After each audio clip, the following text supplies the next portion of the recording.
and right wing. Do your politicians go to your freaking protests and demonstrate? Hell no, man. Nadine, thank you so much.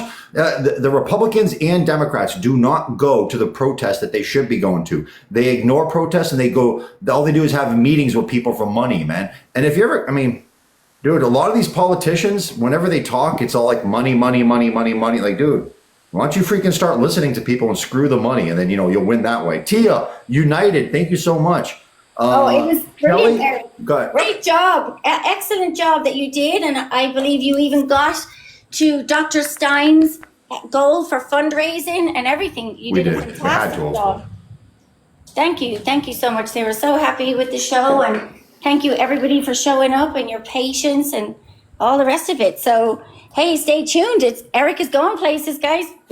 There you go. Thank you, Diana. Thank you, Shelly. Thank you so much, Shelly. Definitely appreciate you. Yeah, no, that was a really, really cool freaking, that was really cool for Jill Stein to do that. I mean, she's a presidential candidate coming on my TikTok show, for God's sakes.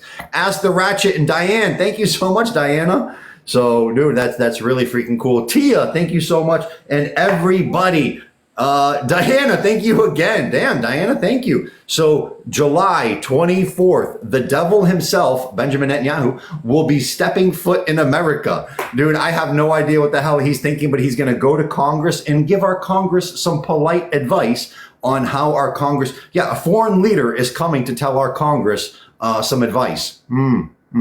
Watch that on TV. Benjamin Netanyahu will be surrounded by at least 250,000 literally. I mean, it's got to be at least because we've had protests in Washington, D.C. before, and they ran around the 300,000 range. So 250,000 is like the conservative number. 250,000 people will have Benjamin Netanyahu surrounded while he's in that building.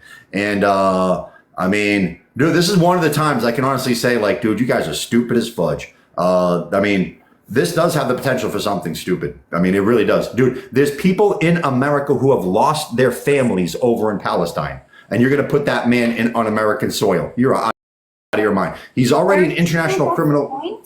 Do you think that might be the point? Just chaos? Sacrifice him? Well, not necessarily that he gets, unalived, but just the chaos, the drama, all of that stuff. No, the chaos is going to serve our side. Yeah, the media is going to try and spin it, but the media is stupid and naive. Everything that the media does, everything that the media talks about, they're completely detached from the public because they try and tell the public what to do instead of listening to the public. The media does not reflect public opinion. It tries to mold public opinion. And right now it's horribly backfiring because now they're completely detached from our grievances, our moods, our perspective, and they don't know how to freaking respond to us. They respond by more lies and more bully tactics, which just do not work. Nightfire, thank you so much for your patience. Go right ahead, Nightfire. Hey, Mr. Eric, thanks for having me. I just wanted to say that, our Prophet Muhammad said that, if you can physically fight for freedom, if you can physically fight fight for freedom, then you have to speak the truth. You have to speak the truth with your mouth. So that is exactly what you're doing. If you can't fight in Gaza, you're spreading the truth. So that is what matters. And I just wanted to say, like yesterday, Jill Stein was there, and I wanted to say that if Jill Stein can't, do rallies, if something magic happens other than that, I don't think she will win the nomination. She has to do rallies, Okay, yeah. So guys, this is that's actually a very, very good point because what our friend's talking about here is rallies where you have control over an entire auditorium and thousands of people show up. I can say this though, like when she went and spoke on June 8th, dude, she is just pretty much just like a rally. I mean, she had like a freaking an insane amount of people listening to her all day long and after and online and everything. But because really with Donald Trump and Joe Biden, any politician, Donald Trump and Biden and everybody, Hillary Clinton, they all do it. So they'll go to auditorium to auditorium to auditorium. and just nonstop see thousands of people at a time. And so, I mean, I was gonna say that that's a good recommendation. Yeah, I would recommend a that rally, to her too. like if you can please text her a rally statewide, like from North Dakota to Texas to Florida, like to wake people up that that our politicians or like taking the side of a we're being a puppy of Israel. We're like being a puppy of Israel, like we're following the footstep of Netanyahu, but Yep. at the same time we're not caring about our own people, Damn our right. own government. We are making the government corrupt, and Yep. like I don't know what the word is, like bringing something from outside to an inside government. Yes. Nightfire, thank you so much. And I 100% agree with you. Everybody here, not that I would like really, whatever a politician does, I'm sure they have good analytics and stuff like that. I'm not really one to tell a politician what to do, but this is some advice I would give to Jill Stein, okay? Because this is kind of cool. When Jill Stein was in here, everybody in the chat room was filling the chat room up with green hearts. Like that could be her symbol because she's like Green Party and everything like that. A green heart. It kind of fits her personality pretty good too. All right, just like Shelly, green hearts for Shelly too. But yeah, no, like if yeah. One second, my friend, 1 second. So if like the whole public is like kind of giving that little symbol to her, she should roll with that. Yeah, fresh from the coven, exactly. She should roll with that. She just like embrace that as a symbol that the public gave to her, a green heart. So I mean, that's kind of cool. Like I just kind of spontaneously jumped up there. So yeah, I'm going to mention that to her. I'll send it over to her people. I'm in contact with one of her. So I can send that information over. Nightfire, last word. Daddy True, thank you. Last word, I just want to say, like, Netanyahu slapped Biden for saying that, your weapons came late, and that this is why, we have lost, war against Hezbollah. So yeah, they're a bunch of shit. Yeah. That's what Ben. Yes, thank you so much. Yeah. Yeah. That's their common. If you can please relate this message to the reason why I came here is to relate the message to Jill Stein that if she doesn't do rally, a magic will not happen. She can never win. Like she has to do rallies in over 50 states. Thank you, my friend. Appreciate you very, very much. Yeah. Thank you so much. And thank you to you. Oh, I just got mixed up on something. All right, so thank you to you very, very much. Shelly, Irish, anything you wanted to say? Thank you, Rach Ducks.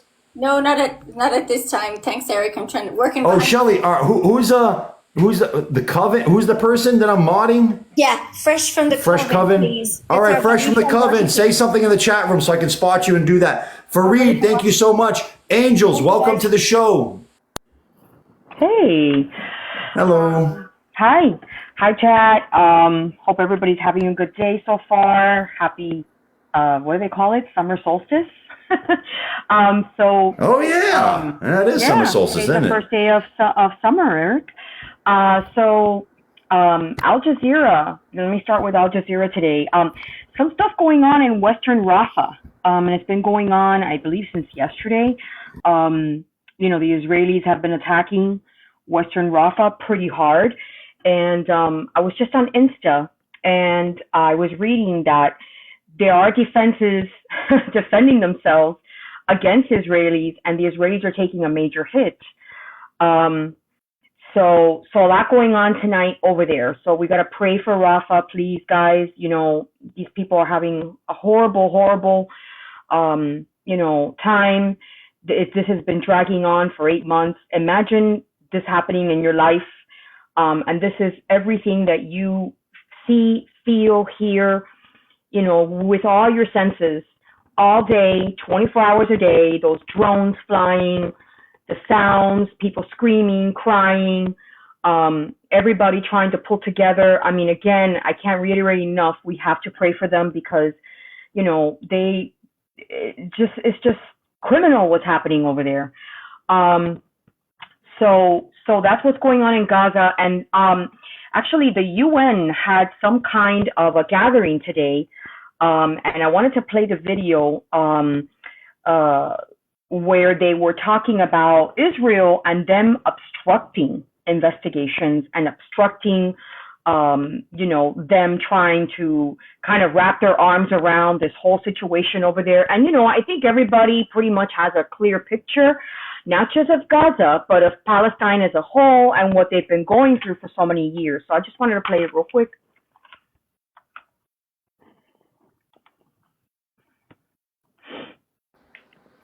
Thank you, Angels.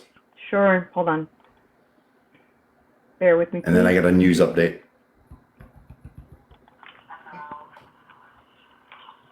Israel has obstructed the Commission's investigations and prevented its access not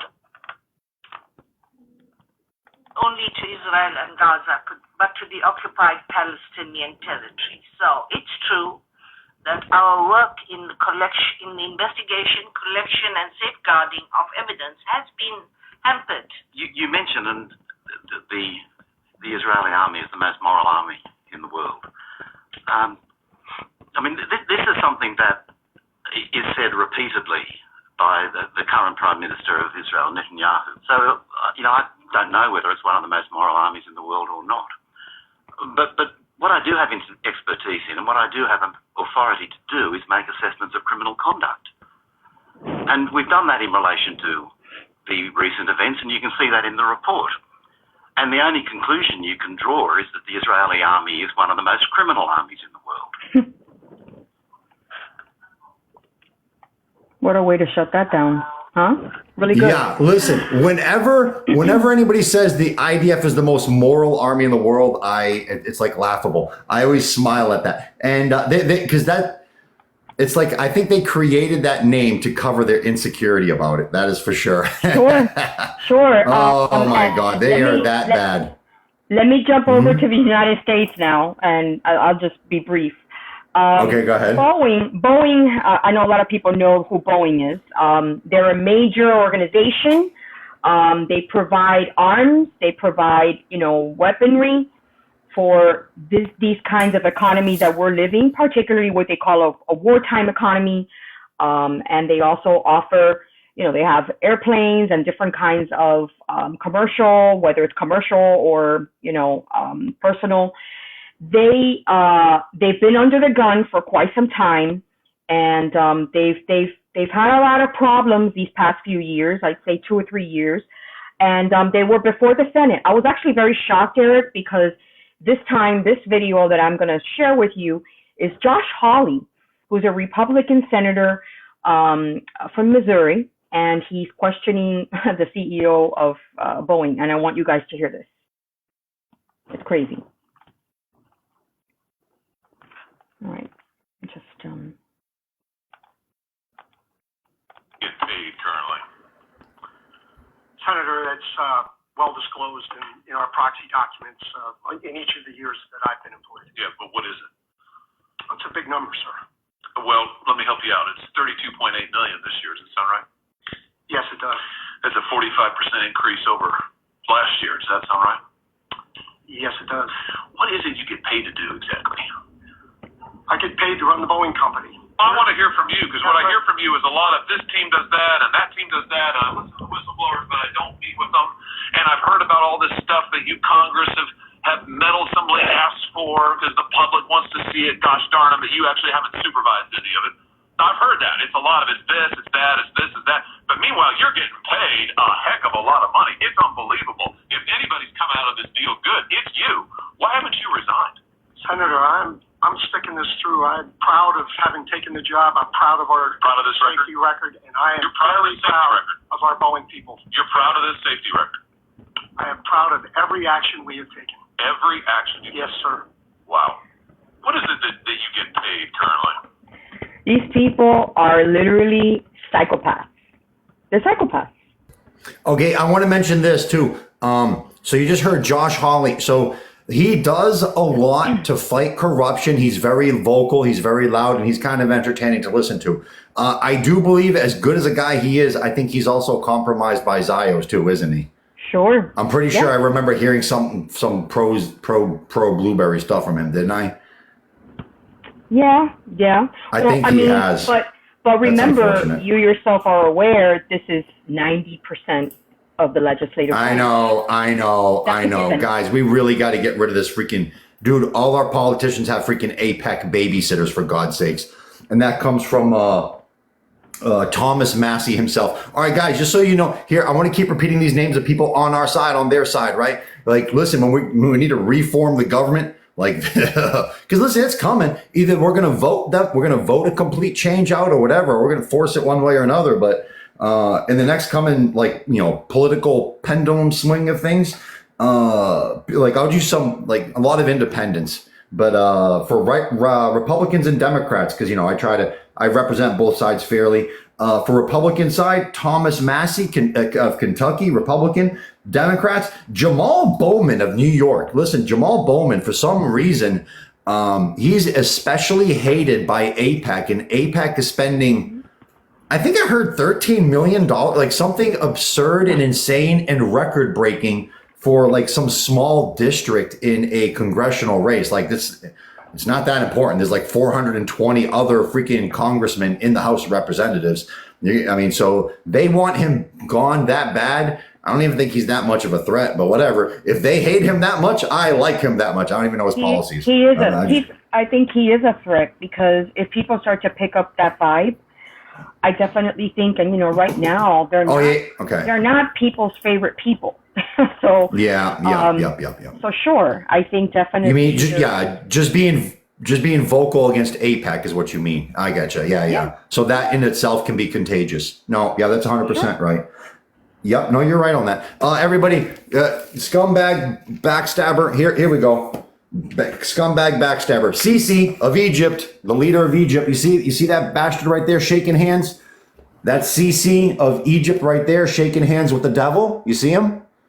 And so Sisi, Egyptian exports to Israel has doubled during since October 7th. All right, what does that tell you? Like, dude, you scumbag, you sold out your religion. You sold out your own Arab people for money, for politics. You work for your enemy. You warned. I can go, scumbag. That's people like that. We're not just going to free Palestine, man. I'm going to free Egypt too. And Jordan and all these other backstabbers, man. Vengeful, thank you so much. Angels, any last words? No, I mean, that's pretty much it. Just please pray for Rafa. A lot going on tonight over there. And I just feel horrible for them. Every night it's got to be horrible. Then, we keep seeing more and more videos of children. That's a major pain point for me. I just can't stop thinking about them, and I can't stop thinking about the horror and the suffering the parents must go through, and children just seeing their parents get unalived in one shot, just like that, and crying over their parents, and it's pretty traumatic, and I also wonder what's going to happen to them now. All this time, because they have nobody. What are they going to do? They need someone to support them in every which way you can imagine, as a mother, as a father. Both are important figures in a child's life. And for a child to get over these traumatic events, just that in itself is an issue right there. Imagine, the life they're going to have. You don't forget these things. And the PTSD is real. This is real stuff, guys. No, it definitely is. Angels, thank you. Very good observations, and thank you very much. OG, thank you very much. Everybody hit the follow button on Shelly and my co-host there, Ask the Angels. Hit the follow button on them both. Horn of Africa, are you there, my friend? Horn of Africa? Yes. Yep, here we are. Hello. Yes, I'm here. How are you? Excellent question for Jill Stein yesterday, too. Good job. Yeah, thank you. Well, you know what? I just came here to tell you, you did such amazing yesterday. We are grateful and thankful for everything you're doing for Palestine. I'm honestly so happy to see your platform is going more positive, more going up. It's all about good thing, guys. You need to guys support Eric 100%. And this show has to be the only reason is for Palestine, human rights. All those people don't have voice to speak for them. And the other thing I want to say, do you guys see that video was all over in Instagram today? The guy, the IDF released him. He was in a hostage for IDF for 1 month. The trauma in his face is unacceptable and unbelievable. You know, I survived war. I know what war is. I know what it means being displaced. I was being displaced my lifetime. You know, I survived war. Some of my family die in war. I understand what war is. But the trauma they go in Palestinian is very unacceptable. Yeah, that it was shocked. Yeah. No, this dude's got like psychological disorders. I don't know what the hell they did to him in prison. But he spent 1 month in prison, and they said that, dude, he came out like a different person. Look at him. He's like, dude, he's screwed up. It's like, dude, I want to go and slap the warden. I'm disgusted and mad at that. I mean, you can look in his face and be like, oh, damn, what the fuck did you guys do to him? Actually, hold on. There's a lit, and thank you to Samara. Thank you to Jessica for posting this in the disco. This says specifically only 1 month of, all right, buzzwords. 1 month of torturing. I don't prison. know. Yeah, all right, yeah, that Guys, was the buzzword. can I jump Thank in you. real quick? As a person that worked in the industry, that looks like some serious pharma. Oh, God. No, I mean that, like he looks like they've given him both uppers and downers by the look of his pupils. So I mean that's some serious abuse, guys. That's some serious abuse.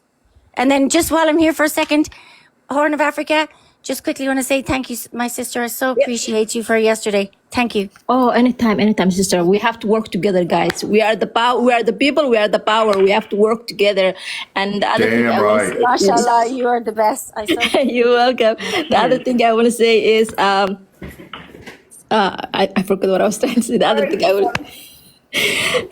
I want to say is there's too many things is happening in TikTok. We have to ignore those things is happening in TikTok. We have to work together, support each other. Doesn't matter which background we come from and where we come from. We have to stand up each other and hold each other, because you guys see what's happening in the world. They brainwash us.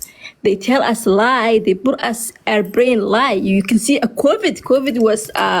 COVID was business for rich people. You know, they brought us 2 years hostage us home. So we have to stand up fight our right. We have to stand up for those people who cannot talk. We have to speak for Palestine, Congo, Haiti, Sudan. Everyone cannot speak. We have to talk for them, guys. Thank you, Eric. I appreciate it day and night. Thank you so much. Thank you.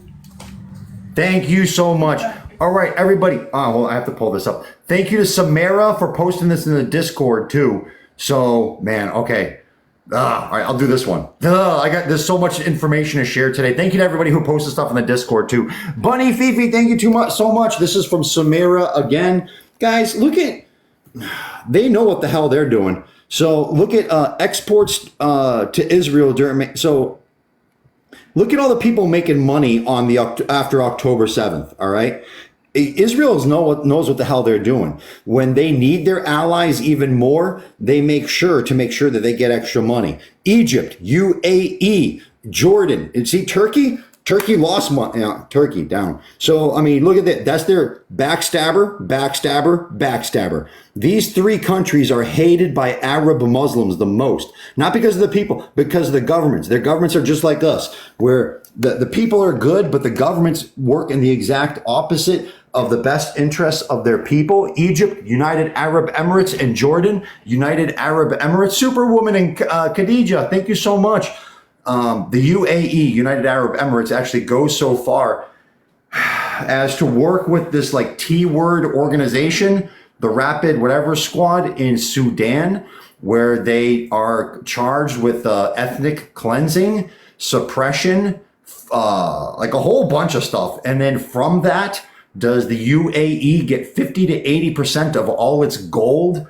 And with the gold trade, they work with Israel so that they can, Superwoman, thank you so much to Israel and the United Arab Emirates off of ethnic cleansing and getting gold can make a ton of money. I mean, it's like some supervillain shit. I mean, seriously, like old fashioned supervillain shit for like Jenna Soda to get gold. You're getting rich with Israel. I mean, scumbag stuff. So Samara, thank you again. Horn of Africa, thank you very, very much. Shelly and Angels, please double check the mod chat. And Young Zell, go right ahead. Zara, thank you so much. Hey, thanks for having me on, Eric. It's a pleasure to be back on the show real quick. Just want to say, like I always say, that just like the last person who came up, Horn, that was just so beautiful, because we have to look out for everyone and find all of our allies. It doesn't matter where they're at, what color they are, what they look up to, because at the end of the day, we need to stop all of the division. That's what they're trying to do. We're all humans at the end of the day. And humans need basic needs, basic fundamental rights, and basic necessities while living on our earth together, because it's everyone's earth here together. And so we can't just label people out just because of the party that they're with or what they're supporting until we delve deep into what's going on with them personally. Because I want to go back to what Angel said. It is true that majority of our politicians take money from AIPAC. But the problem is our system in a whole, because you're forced to have to take money in order to get in those positions and to keep those positions. So it's going to take us all working together by trying to change the system itself, not demeaning the players who are in the game and trying to play it unless they're showing that they deserve that. Case in point, you brought up Jamal Bowman. Jamal Bowman there in New York. He's speaking the good fight. He speaks about AIPAC. He speaks about these lobbyists and how it makes it so hard as someone who's speaking the truth to fight to keep your position when you have outside influence coming in and flooding your district with millions and millions of dollars to try to get you out. So it takes people like Jamal Bowman to have to reach out to other corporations and things to get money and to get things and to make partnerships and pacts. And so what we have to understand, this is the way our system works. So we have to work within the system and get allies on our team. A case in point, Elizabeth Warren says she is boycotting Netanyahu when he arrives, if he's still planning to. So let's keep it in mind, everyone. We can't demonize everyone and demonize what they say. We all individually have different points of view, different value systems that we were raised up in, different people that we were around, different traumatic episodes that are happened in our life. Not like in Gaza, no way, shape, or form. I don't want to compare it. But with that being said, there are others who have lost a lot of family members in their home due to gun violence and things of that nature. So I just want to point that out. Very important that we keep those things in retrospect. Do want to also point out the last thing I did here is that if people heard about at Columbia University, all those students that were arrested there for protesting for Palestine, and they were charged actually. Well, all of their charges have been dropped. Is what I've heard. So that's a win. We have to take the wins. They did the same thing in New York City. Exactly. We got to take the wins where we can get them. This is a battle. This is a war. And in wars, you have battles. Sometimes you win, sometimes you lose, but you can't get defeated. You have to keep striving on like the people in Palestine are doing, praying for them every single day, and doing what I can here on the ground to try to reform our system here in America, since we are, whether we like it or not, the superpower, or at least one of the superpowers in this world. And wherever you're at, you're a superpower. So everybody just remember that. Wherever you're at, doesn't matter where you're at in the world, you can make a difference, you can make a change. And I know there's some people who can't speak out because of certain situations in where they're living. Many blessings to you as well, because I know that you're speaking from your heart, and we hear you. That's for sure. So that's all I wanted to say. Definitely, Eric, it's been a pleasure as always, and God bless the whole panel and everybody out here on the live, clicking the likes and doing what you can to help out the cause. Thanks again. Yes, thank you so much, Young Zell. I want to go right off of what he said too for a second. Is that yeah? Listen, everybody, it's a marathon, not a sprint. It's a long battle. Take whatever victories you can. Small victories are still victories. Take every single little bit because they have the power, they have the money, we have the numbers. We're going to erode them. We're going to get, we're going to be like water. We're going to freaking find every little crack. We're going to fill into the crack. We're going to erode everything. And this shit's going to come tumbling to the ground.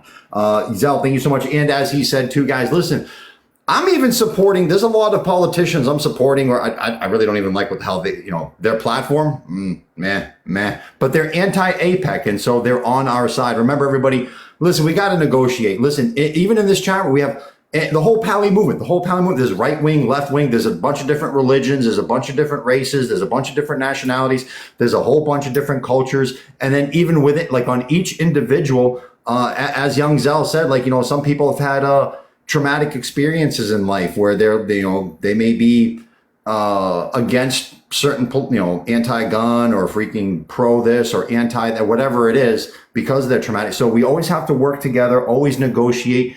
None of this, freaking my way or no way at all. No. We're all in this together against a common enemy because these people are psychotic. We're not just trying to free Palestine. We have to free Jordan, Egypt, America, Canada, Sudan, Congo, Ukraine. I mean, so dude, it's everybody. This involves all of us. Always be practical, always be listening to each other, always work together. And yes, thank you so much, Young Zell.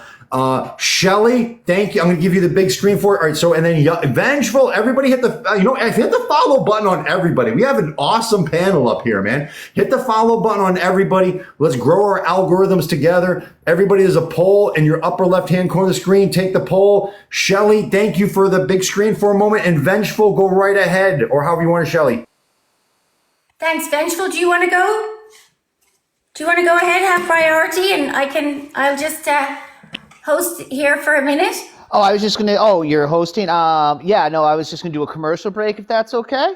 Yes, please do. All right, everyone, we got 205 people in here. So obviously Eric's live is being shadow bananaed a bit. So let's smash, well, I'd say Eric's face, but let's look at, he's not sitting there. So his chair and everything, follow him, join the team, hit that yellow heart up there, please. It only costs a coin and we need to protect his life. I don't know how many people you were here last night, but I don't know. I think because he had a fair and balanced platform with Dr. Jill Stein that he's getting shadow banana today, and that's just horrific. So we need to keep supporting him. Follow his Rumble where you can see everything, in full length. I'm sure he's going to post last night's amazing live with Dr. Jill Stein. Appreciate everyone for being here. And is it okay if I speak, Shelly?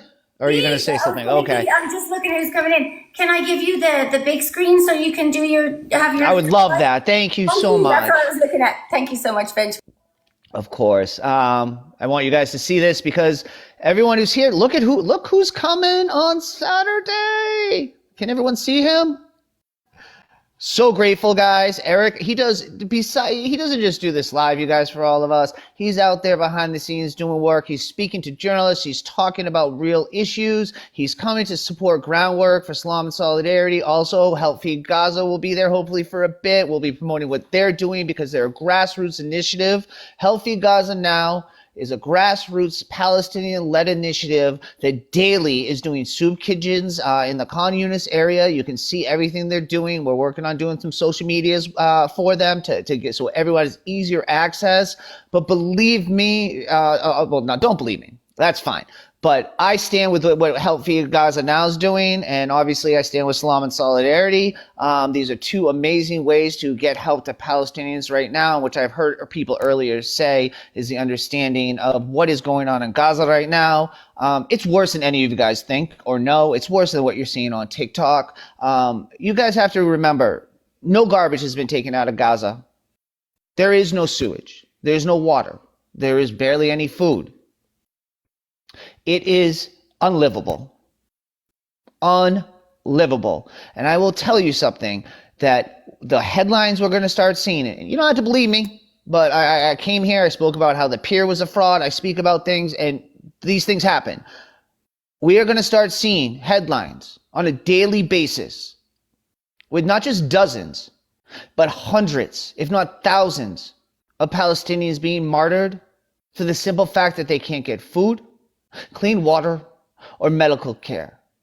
I'm going to say this slowly and clearly to everyone. This falls not only on Is Not Real, but the American taxpayers and the American government in the Western world. So when you think you can't do anything to help Palestinians, you can, and your tax dollars are being used to commit these atrocities and to fatten the pockets of Congress and the politicians. Because the $4 billion we're all sending over to Is Not Real for their military, they turned that right around and they purchased the weapons from our military contractors here in America. And who has stock in those? Congress and the elites. None of you guys have stock. I'm telling you, a couple of you might, but 4% or something of stocks, and I could be wrong on that number, but it's high, is held by like 1% of people in this country. Like, it's something ridiculous. Eric, I'm sure you can get those numbers. I know I'm off on it, but it is that insane that, you know, the stock market should not be a barometer of wealth in this country or how well things are going, because most of us don't have any stocks, bonds, mutual funds, or anything. Very few of us do, if you percentage-wise in this country. And our friend Young Zell came up, and I want to give so much love to that he comes in here with such a great attitude and such a great message. And I feel bad because I feel like he comes on before me, and I got to disagree with him, and that's okay. It's respectful disagreement. I disagree that we need to be working within this system to change it. I think that right now we have to support Jill Stein and those things in the immediate time, but we need to be speaking always about systemic change in this country, because we cannot forget, while we're trying to, save ourselves and save others, this country was built the same way Israel was built. Stolen land, on genocide, on slavery, on the indigenous backs, and on imperialism. And if we forget that, we start getting comfortable and say, well, we should have everything and we don't have to take care of everyone else, or we don't take accountability. When we say land back and freedom, it's also freedom for Turtle Island. It's freedom from Puerto Rico. It's freedom from Hawaii. It's for us to, and land back and freedom does not mean, oh my God, everyone's going to lose their homes and their land. It's talking about equity and equality and giving the indigenous their autonomy and their land and their place, instead of sticking them in basic concentration camps and places where nothing grows in reservations. So, just wanted to, I know I'm going kind of off on a tangent here. I'll circle this back. Eric, you're back. I just want to say again, last night was absolutely amazing, you guys. Listen, Dr. Jill Stein came up here and just answered every question, did not back away from anything. She's extremely intelligent. She's growing. I'm about systemic change. I don't think this system works. I think it's a system built on white supremacy. But right now, I'm telling you, if you're going to vote, and if you think that there's going to be any change, you need to get behind someone like Jill Stein. And if you haven't watched what happened last night, Eric is definitely going to post that, his Disco or his Rumble or wherever he does. You guys need to watch it, because we are so much stronger together. Like, me and Young Zell can have a little bit of a disagreement on, working within the system and with politicians that I think, I'm never going to say that politicians are the way to go and voting for one person or a couple people. There's like a few thousand of those and 330 million of us, and they've never cared about us. In this system, they will never care about us because money comes first. But I agree with him that we need to unite and find a way, in following Jill Stein and talking about these things and coming to solutions and working together instead of fitna and drama is the best way to go. Once again, I want to say we are blessed with this amazing man and Shelly and others coming to our live to raise funds for On the Ground. Help Feed Gaza Now is going to be there. They're also, if you guys really want to help at this moment, look them up and donate, because like I said earlier, the next headlines we're going to be seeing around the world is not just a few and not dozens. We're talking hundreds or thousands of Palestinians being martyred daily from disease and starvation. In the next week, two, it's coming. We can make a change. We can help. We have to be focused and united. Okay. And a free Palestine means free the world. Thank you, guys. Just a minute, Vengeful. Say that. Thank you, buddy. Guys, just a minute. Vengeful, say that again. Just that part, because I want to make sure people heard it. Free Palestine means free the world? The part with the people that are going to be unalived, the children. Okay. So, you guys, hear it, Vengeful, but it's hard to make it stick that it's that dire right now, you know? If anything I can bring you guys is the fact that I work with a Palestinian-led organization, and I am talking to Palestinians on the ground from Bethlehem down to Rafah and Khan Yunis and Deir Bella. And what we see is only a tiny smidgen of what is going on. And when you hear the news outlets saying 1 million Palestinians are going to be martyred in the next 2 weeks to a month, they're not lying. Palestinians will be martyred in mass scale on a daily basis coming up right now if we don't continue to help get them food, water, and aid, and demand the blockade come down, demand a ceasefire. And this is now, it's any means necessary. Children starving to death, starving. I don't think you understand. A lot of these babies and children cannot express the pain they're going through. These, again, children. The mothers cannot produce breast milk or anything to feed their babies. The mothers are. The civilians are. We know this. And I don't know, Eric, if you saw this, if you can bring it up, but did you guys hear the UN inquiry response today? Yes. Do you guys play that? Can I play that? It's like 40 seconds. I have it right queued up here.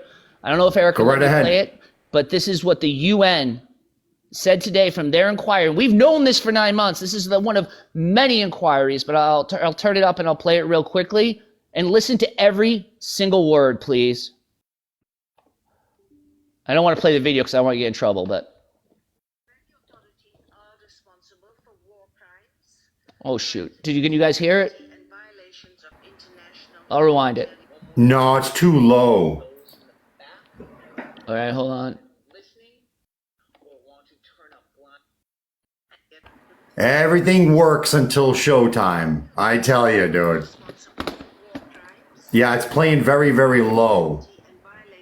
All right, they found Israel in violation of all war crimes, forced starvation, just everything. Go to Al Jazeera, go to the UN. The Commission of Inquiry, again, found them guilty of every single war crime, essays, starvation, just everything. So please go listen to that. And you know, you can't deny this anymore, y'all. No one can, and I appreciate you all. Free Palestine means free the world. Thank you so much, my friend. Eric, I appreciate you so much. And listen, the way to unite is for what he's doing. Come to these panels, learn, talk about things, learn about Jill Stein. I think it's amazing what he did. And you know, please continue to support what Eric's doing. This is one of the few platforms that doesn't do fitna or drama and lets everyone have a voice, whether me and Young Zell don't see eye to eye with some things. We're on the same page about humanity and making change. So love you, brother. I don't want him to think I come on here all the time. No, it's all good. Listen, it's all about negotiation. Again, we have every single different people in here for personal lives, for right wing, left wing, different cultures, different religions, different races. Dude, it doesn't matter as long as we all can freaking get along, negotiate, and not argue. Because as soon as we start arguing, you know who is going to jump on that and make sure we argue more and amp it up. Embers of Resistance, thank you so much. And Davin, thank you super duper much for the crown. Embers, thank you. Vengeful, thank you. And everybody remember that in politics, nothing happens in a vacuum. Janina, thank you so much. And Davin, thank you so much again. Nothing happens in a vacuum. Whatever happens, even on the other side of the world, does affect you too. It hurts your pocket. It hurts your reputation. Look at America. Look at America. Technically, dude, we have nothing to do with Palestinians or Israelis. Dude, we're on the opposite side of the freaking world, but it hurts our pocket and it hurts our reputation, and it's causing us a whole bunch of internal bad politics with our politicians and the public. And all of this is freaking getting screwed up because of some idiot in the freaking Middle East, Benjamin Netanyahu, and our government's complete inability to freaking say no to that one person. Like, just unbelievably so. So thank you so much. Davin, thank you. Go ahead. Can I just wrap up for Vengeful because it's a lot of words? Guys, go to Salam and Solidarity, please. Even if it's just what you would spend on a cup of coffee. I know we talk a lot of words at you, and sometimes it's even hard for me to grasp it all because it's traumatizing. 8-9 months here, it's a lot. So feed Gaza now, they're doing it. Let's do it, folks. Let's actually do it. Let's not talk about it. Okay, whether it's the cost of a cup of coffee, whether it's somebody that you know well that runs this live, stood behind, put his money where his mouth is for Dr. Jill Stein. He won't tell you, but I will. So, you know, I know we can't all do it, but we can certainly do something. So let's get in the habit. Send over, even if it's $1, send over and share the information. Thank you, guys. Thanks, Eric. Appreciate you, Shelly. Thank you so much, Shelly. Everybody do me a favor, tap the screen, finger bang my face. It helps my algorithm. Davin, thank you so much. Rach Ducks, thank you for your patience. Go right ahead, Rach Ducks. Hi, hello. Guys. I just want to see if you can hear me. Yes.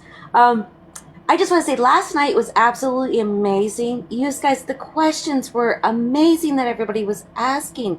And she just put it out there, and she is so articulate and just so intelligent. Like, you couldn't go wrong. I don't think I've seen a president in the States that intelligent. Like, it's amazing. Like, but I don't think he's could go wrong. She had guts, didn't she? Rach Duck, she had guts to come on a social media and take open questions from the crowd. I'm like, oh, you gutsy girl. Hell yeah. Oh yeah, because there's no pre-planning at all. No, not at all. But okay, so I'm just going to give an update on the auction. We are at $333.01. So I can't put the camera on tonight because I'm working on another project, and I was supposed to be, and I'm so sad because I was invited to do this weekend on the Solemn Solidarity on the Art Hour, and I can't do it because I never go anywhere, and I have to be somewhere this weekend. So I'm just hoping that I can do something on Sunday, when it's on Sunday. But anyhow, I'm working on everybody, please check out my videos. Just add me, check out the videos, check out the picture that's up for auction. I want to get it up to $650 if we can. Let's just go in there and take a look. That, and I'm working on something else because the video that I did with my cat Walter with the little kitty Kafia, well, I am actually doing up the graphics right now for little kitty Kafia, and that's going to be available, and all the after costs, every bit of money is going to help feed Gaza now. So I already got orders. I'll have the mock-ups for this weekend, and I'm going to do a kitty Kofia for also Salam and Solidarity. So that way there, you can order it, and it'll be constant revenue coming in. Yeah, so, and I just send it out as soon as I get in because I can buy bulk orders through the company I order from. So yes, and we, again, the easiest way to go to like Rach Ducks is like to find her charity. Go to in our Disco. It's right above the live general chat or Eric Live News. XI, thank you so much, Mr. Strange. Bunny, Fifi, thank you. So that's an easy way to find it. We make things very, very easy to find and click on.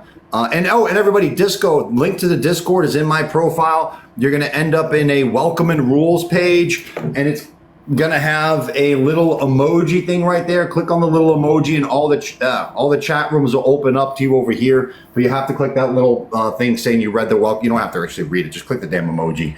And yeah, so link is in my Disco. Rach Ducks, anything you wanted to add? Thank you so much, and I'm trying to help you promote your charity. That's awesome that you do that. Thank you. yes, and I'm just so excited that we have 333, but let's try to get 650 so we can feed 3,000 Gazans. Thank you so much. Super appreciate you, Rach Ducks. Everybody, little quick news update in between guests. Not just like, you guys think Israel rules American politicians like crazy, right? Dude, it's not just America, for the love of God. It's Jordan, it's Egypt, it's England. Here we go to England. Not just Nikki Haley signing bombs to launch at children. Look at England. All right, that's an English politician. I don't know which one. That's an English politician. 108 of Britain's MPs have accepted funding from Israeli lobby. Dude, how many MPs do they have? How big is their parliament? They have the House of Lords, House of Commons. How many? About 300. 300? About that. So more than half. All right, yeah. So more than half. Easily. More than half, everybody. More than half. That is insane. The corruption in all these government. England needs to work for England. America needs to work for America. Egypt needs to work for Egypt. And Israel needs to leave everybody in the freaking hell alone. That's for damn sure. So thank you to Rage Ducks. Appreciate you super duper much. Let me get to Newman. What up, Newman? Newman. What up, buddy? Welcome back. Good morning, good evening, good afternoon, everyone, wherever you are. And Eric, what a show. What a show, mate. Beautiful audience, beautiful people around us. Thank you, buddy. I have 3 points, so I'll first start with 2 points. Third point might be not very important, but let's start with first 2 points. Number one, I think I tagged you in one of the interviews of Mehdi Hassan with one of the senators, I believe. What was his name? Forgetting my name. I think it's Deep something. I have to check. There was one of the senators. I have tagged you on that video. I posted on your profile actually. It's about a situation where the discussion is about. And I'm going to give you a summary. The discussion is about the blueberries hostages being released versus the melon civilians being killed. Yeah, that's the situation number one.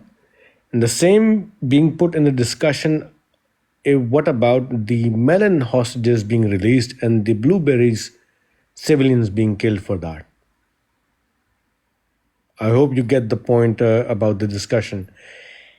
And it's a very interesting discussion, and it's a Mehdi Hassan interview. One of very, very genuinely genius people who can perform very good questions from his guests.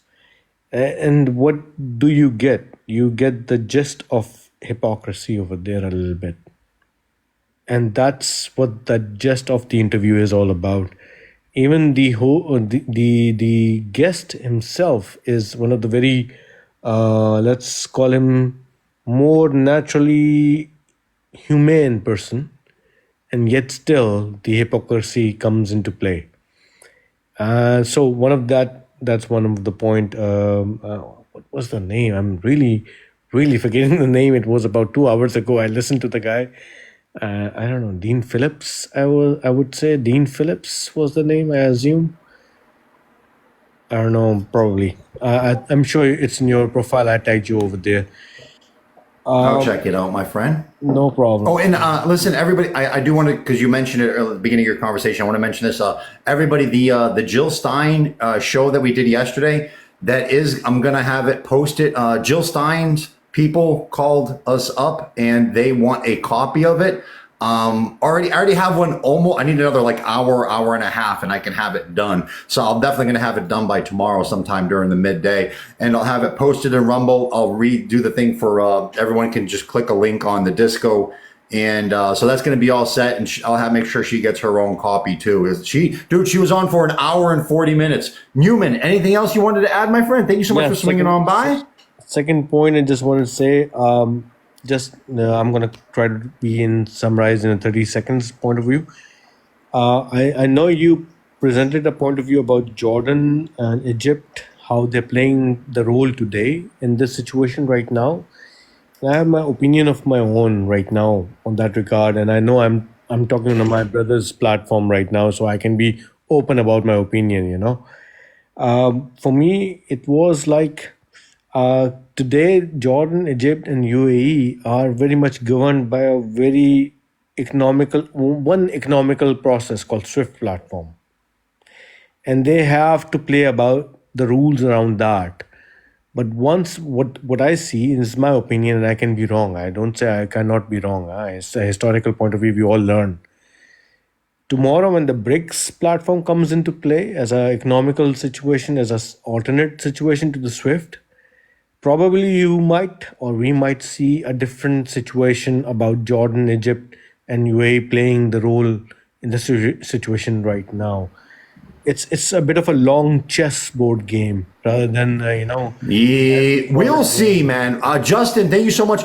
Newman, there's a lot of other people who feel the same way, that given the opportunity, like Egypt would switch sides in a heartbeat if they could. We will see. I don't know. I don't know either. Past It's exactly track. Well, I hope so. I hope. Listen, I can say this. There's a lot of people in America. I'll use this for an example, everybody. Dude, they're secretly on our side, but they can't be openly on our side because they'd get their asses fired. So I can give an example. Ready? I was listening to talk before that because that's a very important. As you say, cut me on off, our but side. okay, go ahead. Sorry.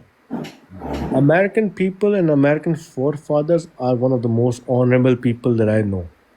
It's not about the government, it's about the people I'm talking about.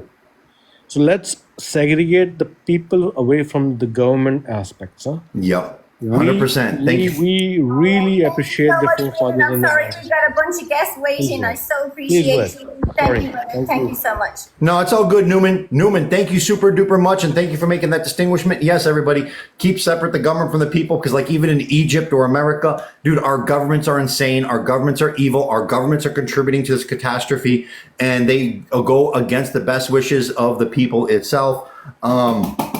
I forgot. All right. So before, what I was saying was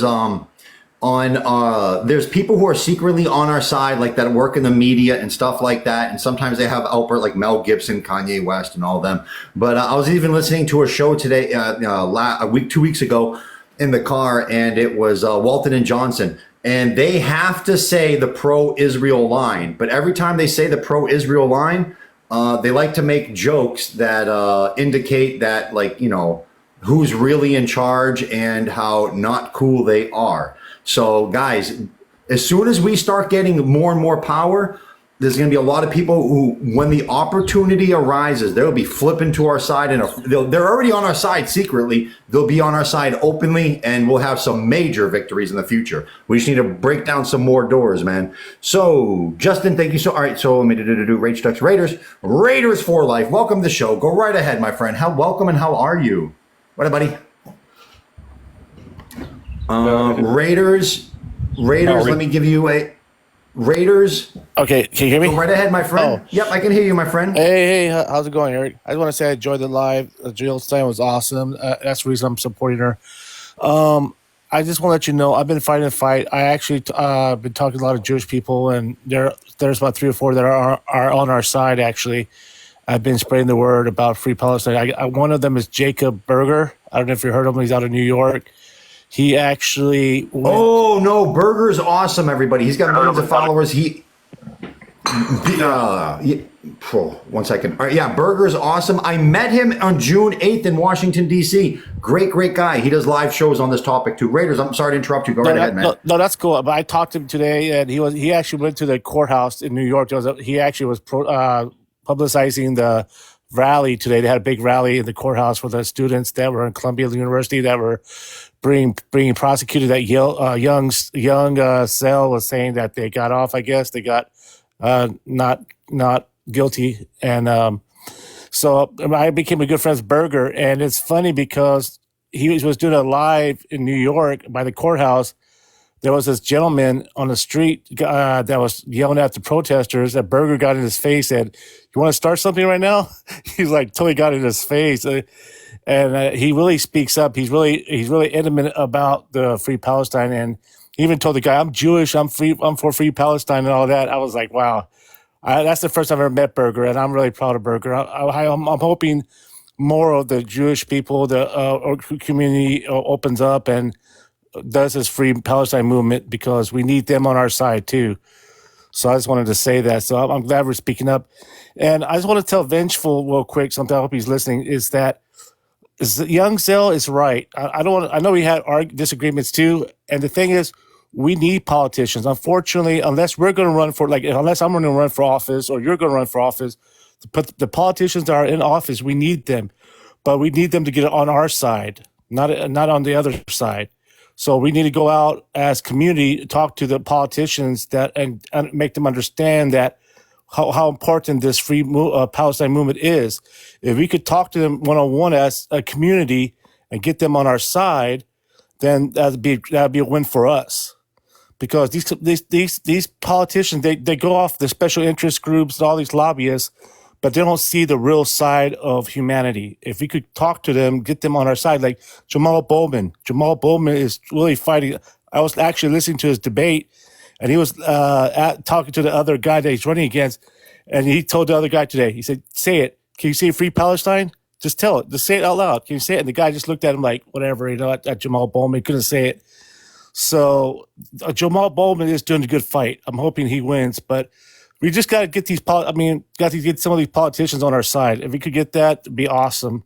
So, and I don't know if you read my text earlier, but I really want to start our own PAC. I think all of us together, besides the food banks that we're doing and all that, we should start our own APAC. Like I said, we should start the APPA, the American Palestine Public Association, the APPA, start our own PAC. I know it takes money and all that, but hopefully we could get sponsors, get web pages out there. I don't know, something like that I was thinking about. But anyway, that's pretty much all I wanted to say. I don't know what's your opinions on that. No. My opinion is this, right? My opinion is the same opinion that this bad person wrote this book, Saul Alinsky, Rules for Radicals. It says Barack Obama and Hillary Clinton love this book and their tactic. Like, I think they actually studied under this person personally. Emma, thank you so much. Just kind of get into everything, infiltrate everything. I want us in the Democrat side. I want us in the Republican side. I want us in the independent side. I want us freaking everywhere. I don't want to pick one side. I want freaking everything. I want us to freaking, and then we're going to be working together through the same ideology, interests, the same heart, the same will, and we will freaking succeed, man. Don't just pick one side and don't just pick one tactic. Do a diversity of tactics, because some things may look promising now and then completely fall apart in a couple months. And then some things that very, very small right now, but who knows? You might be back in the next freaking president of the United States. Who the hell ever thought that Barack Obama would win? Who the hell ever thought that Donald Trump could win? Same thing with Jill Stein. I mean, dude, if she plays her cards right, I mean, kind of Donald Trump got into office based on negative advertising from the media. So, dude, you never freaking know. Get into everywhere, make friends with everybody, get on everyone's side. Shelley? Sorry, I was just going to say, don't you think it's unfortunate, guys, that I listen to this and I'm thinking, we're here trying to basically figure out how to get the best of a bad world in our politics, whether it's on one side or the other, as you said, right? Two wings of the same bird. I don't get it. And then you have Claire Daly. If we just had one Claire Daly over here, I think we'd be all right. How about that? Oh, and listen, now that you mention her name, I have to say the sad fact that she lost, everybody. Claire Daly is no longer in politics. But I mean, no, she's not. It's not that she's not in politics. She's just not in an official office. Sometimes being fired will get you even higher. Lilt, thank you so much. Tucker Carlson. Tucker Carlson is on our side because he's anti-APAC. I just heard an amazing video of him today. I hope I saved it. He's saying openly talking about, like, Israel should not have opinions and say in American politics. And I'm like, oh my God, dude, he was never able to say shit like that on Fox News. He got fired because he was questioning the, that system of voting that we have. He was questioning that system and he got fired. And his career took off after he left Fox News, man, because he wasn't right. He wasn't stuck to being right wing anymore. He could do anything the freaking hell he wanted. And he did. So yeah, no, being fired, taking a loss can make you stronger sometimes. So yeah, Shelley, thank you so much. Or anything else you wanted to add, Shelley? Just that Claire just lost the MEP, right? So that's the member of the European Parliament. Doesn't mean that she can't take office in Ireland and your point, even higher. Thanks. That's correct. And just being like, look at freaking, I could say Cornel West. I mean, he's not in an office. He's just a hell of a speaker. He runs around with the freaking microphone and he gets shit done. He gets influence. People like him. He moves the needle. So yeah, he doesn't have no damn office. So yeah, damn right. Thank you, Raiders for Life. Thank you for your awesome points. Say one more thing, Eric. Sure, my friend. Go right ahead. Once this is over and Palestine is free, once we win the fight, I just want to let you know, man, don't give this podcast up regardless. You are awesome. Thank you, buddy. Regardless, once we free Palestine, once this war is over, everything's done and said, everybody's free. Don't give this up. Let's continue doing this. Continue doing this. This could be our own news chat. news line. So I just want to Oh say yeah, that. no, I hope I do expand and I hope I do grow. I'm trying to reach onto other platforms too. No, thank you so much, man. Appreciate you. Yeah, 8.5 months, everybody. I was an absolute nobody 8.5 months ago with, less than 1,000 followers, and then just yesterday I interviewed on my TikTok show a presidential candidate. For God's sake, so that's a long way in 8.5 months. I mean, holy crap, dude, the whole world changed. El Mayadeen as well, Eric. You were on. Yeah, dude, I got into El Mayadeen, an actual news, a very popular, very big news network in the Middle East. If you're Muslim, you already know who that is, so I don't even have to. But El Mayadeen, excuse me, no, I don't. I talked to Nader on how to pronunciate it, and that's how he said to do it. Emma Yubi, thank you. So no, yeah, dude, I've come along. I've been to Washington D.C. and everything. 8.5 months, one hell of a journey, man. One hell of a journey. October 8th. It all started on a whim for me. That's like my personal story was like, it was October 8th. And I was like, dude, I knew everything about October 7th. Emma, thank you so much. Emma and Yubi, thank you, Emma. But I knew a little bit about the situation. Oh, Kathleen Dotson. Thank you so much, Kathleen Dotson. So on October 8th, I was like, I got some free time. So I'll just do like a 1-hour live show just explaining to people what the hell the situation in Palestine is, because nobody knows, because the media is a bunch of freaking liars. And then instead of doing 1 hour, I had so many damn viewers. I just stayed in the seat for 9.5 hours. And then I was like, I was doing live shows for like 8 hours a day for months. And then right now I do like 3 hours a day every day though. I don't take no days off, but I mean, yeah, dude, it's been one hell of a long freaking journey. We've been growing this shit together, everybody, on TikTok, on the streets, in the media, in freaking everywhere, man. Every facet of life, man. In the music industry, and freaking art, and freaking college campuses, and everything, man. Alliance, thank you so much for your patience. Can go right ahead now, my friend. My absolute pleasure. Thank you, Eric. I appreciate you. Yes, go ahead. I'm sorry. All right. So this is my second time with you guys. I highly appreciate you giving me the platform to speak. For somebody in his 40s, coming from somewhere else to join the American family, kind, good-hearted people that I feel proud to be part of, just like everybody else. We all came from somewhere, regardless. But at the end, what matters is what we want done for and to us, we want it done for the others, which is kindness. If it's hurting others, we don't want it to be that way. As simple as that. The issue that we're having, the way I see it, is very simple. We have a loophole called APAC, an unregistered or registered but unregistered as a foreign entity that's putting hell on people that I respect, which are Christian, that call themselves Zionists. Zionism doesn't start yesterday. It's from the 1800s. They latched onto Britain from the 1800s all the way to the 1900s. Britain has had enough. They shipped their problem over to some other place, which is, and we know it, Palestine. Once they did that, now they are latching on to the I don't want to say the titty, but the milking cow. And they are milking it for every penny that we, with our sweat, heart, and tears, can manage to give them willingly. We've done that for 75 years. If they are crying about October the 7th, let me just say, that's one October the 7th. But the Palestinians have went through 75 of those. I'm not saying that, I condone what happened it shouldn't have happened. But that's not the start of history as we know it. History started in 1948 and 200 years prior to that. People were in their land, farming their little patch of land, and somebody else was, trying to get their land 200 years prior. Nobody knew about it. Now, how I see it is this is a wake-up call. 75 years late wake-up call, but it's never too late.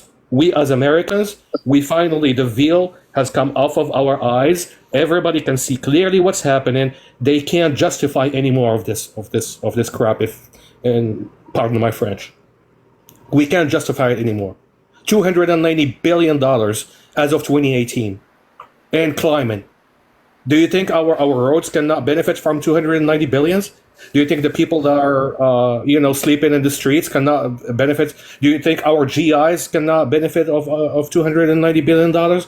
Why somebody else is latching onto that titty and sucking the life out of it? They are sucking the life out of us. Plus, in this, I'm gonna end with this. There is a huge pivot to the South right now. What I mean by the South is those people that they've been telling. Well, I'm an American too, so by extension, telling us, and I'm one of them, that they are the enemy. No. Right now, even BlackRock, imagine BlackRock has an actual Saudi on their board of trustees as of last year. So there is a pivot, as you said. You're right. There are people behind the scenes that beyond. You have your mic open. I'm sorry. There is people, high level people, that are trying to sever this relationship, and rightfully so. There is a huge interest in our interest to sever that relationship, just because it's not right anymore. They had 75 years. They could have done right by their people. You came over. You wanted to use the bathroom. All of a sudden, I find you taking over my living room and my kitchen. What do you think I'm gonna do? You think I'm gonna smile at you and be like, "Hey, why don't you have my garage while I take my car?" That's what they did. And I think it's time to put an end to it. Make all these 75 years wrongs, make it right. We will benefit for it. We will benefit from it because our reputation is on the line. People see us the same as the one that are unaliving because we are part of it, regardless whether we like it or not. We are financing. Yes. We are sending all the bombs. So I'm not going to take too much of your time. Thank you very much. And you guys are doing a fantastic job. Thank you, my friend. I honestly, Eric, and this is the last sentence, I would have never thought in my lifetime, and so many of me in my 40s, that I will see the day where this kind of mobilization is coming out of America's good-hearted people that don't want anybody to be unalived without any reason. Appreciate you as always. Appreciate you, my friend. No, dude, I think part of this big great awakening is it's not that just Americans are waking up to what like the reality and the breaking this false stereotypes of what Muslims and Islam really is. But it's also working in reverse, where I think a lot of Arab Muslims, they thought Americans were just a bunch of evil bastards. And then they find out, no, it's not the American people, it's the American government and the American media.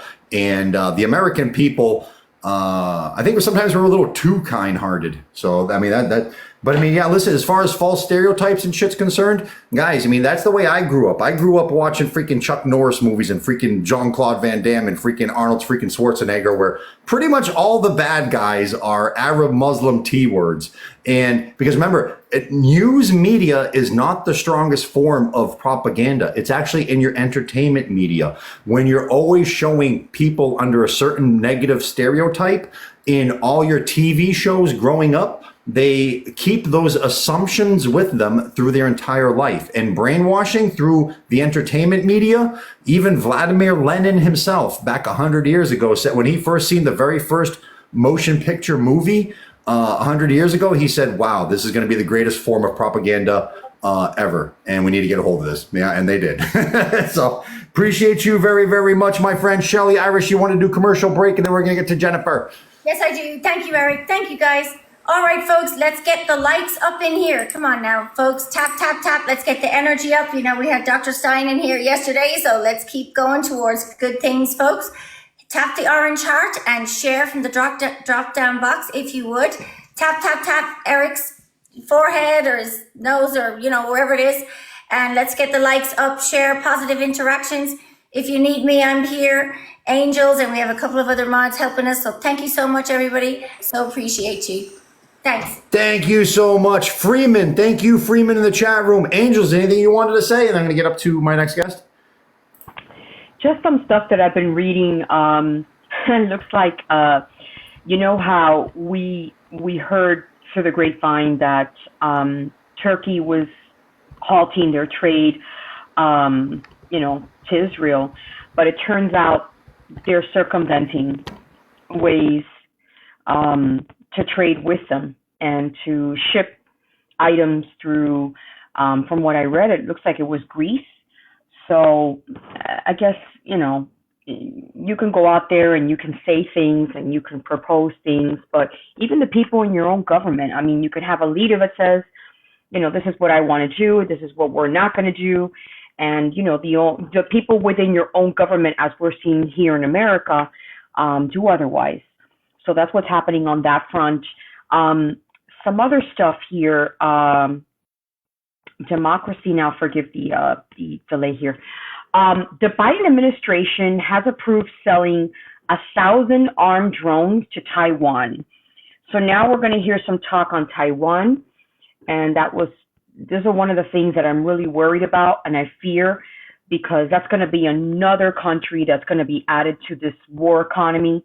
Taiwan, which we, really never had any kind of, I don't think there have been any kind of conflicts, directly with us. We do know that China and Taiwan have been at odds for many years, but it's always been something that America has kind of taken an observant step on, and they've remained neutral on it. But now, with this administration, anything is possible. So now, guys, add Taiwan to the list of countries that are going to be receiving money from us to boom, boom, and to just, pick a fight with another country. Who knows?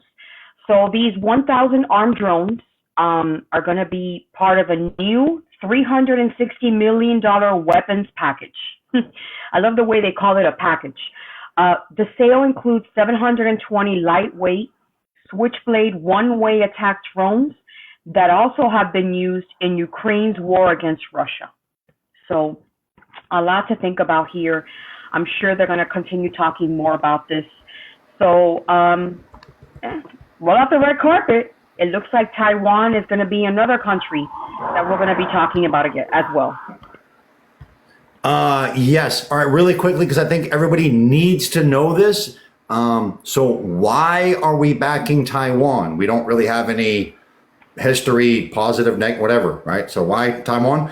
It all goes back to about 80 years ago. This is like World War II times. Japan invaded China. China was going through a civil war. Chairman Mao against, I keep forgetting his name. I'm terrible with Asian. I'm terrible with everybody's names.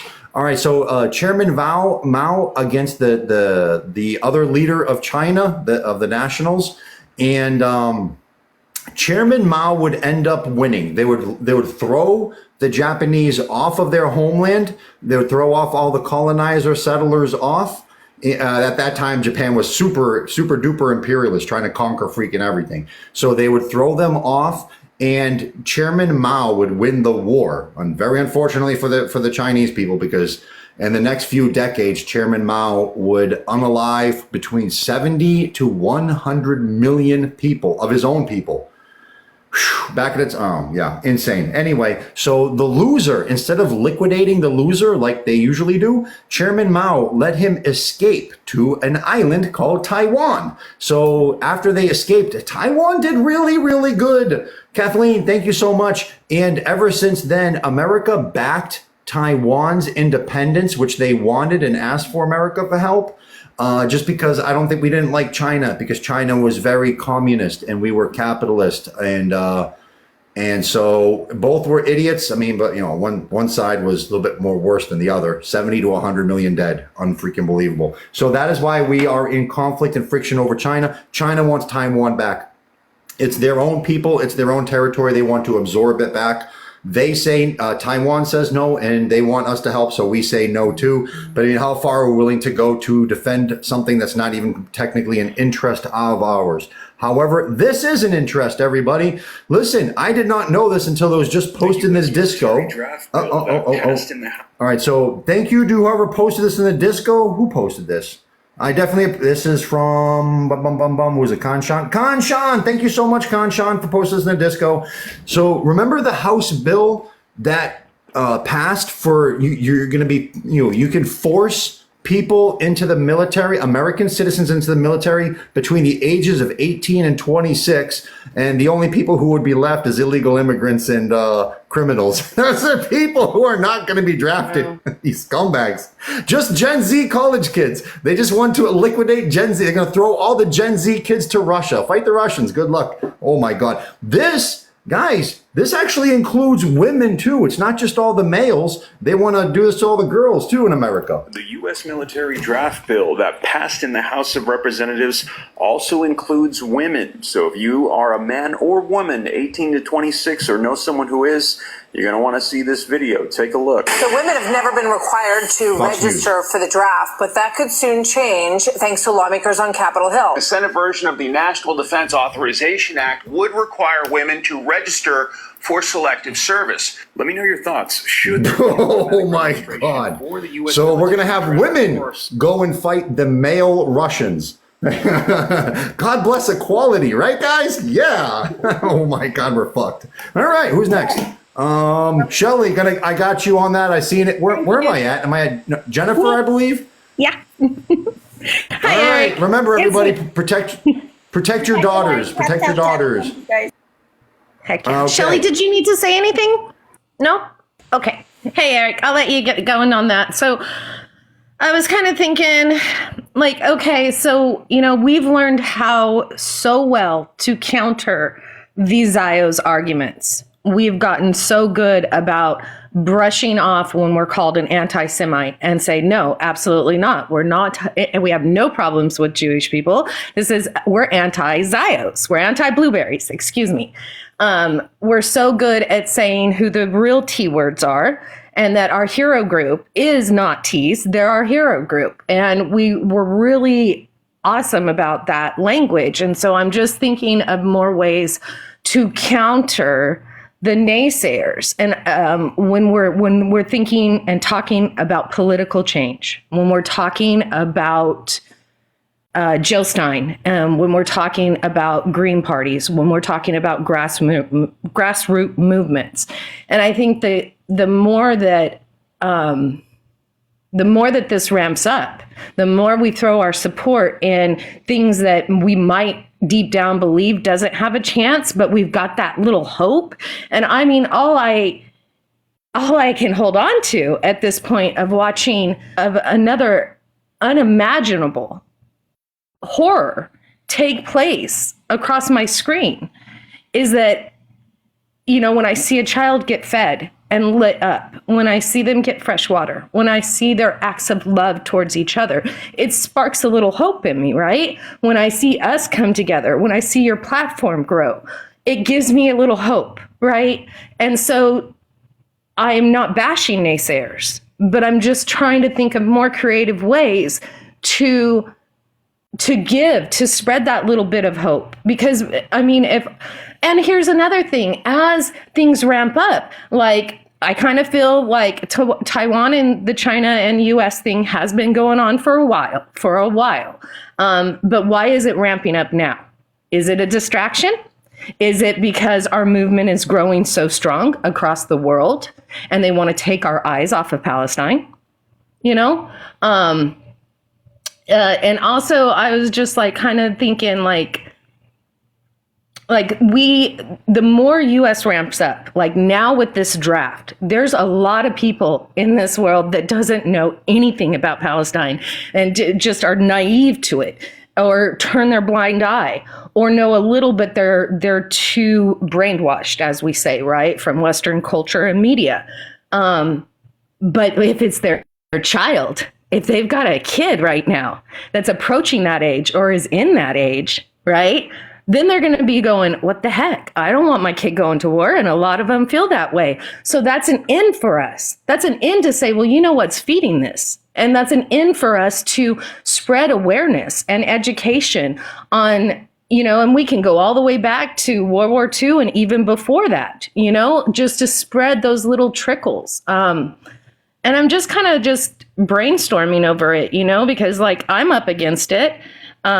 but I've been up against it before. I used to have a lot of associates and friends that wore their red hats, and I went toe to toe with them, but I did it in a way that wasn't insulting or demeaning.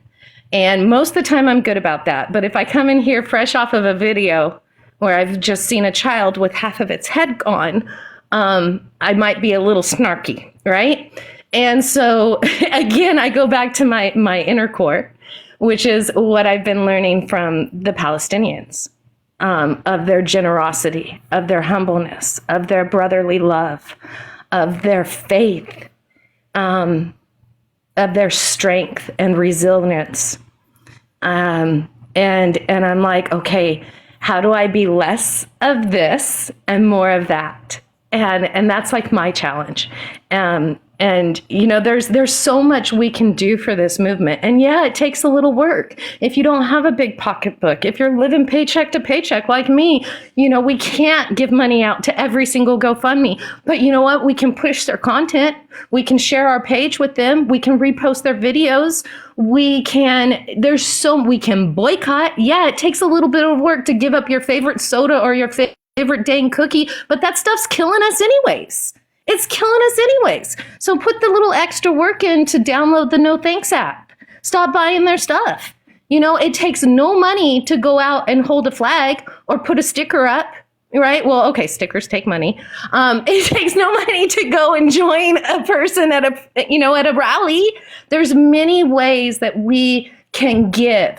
And if only you comment on somebody and give them a little love, a little encouragement, that's something. That takes no time. It takes no money.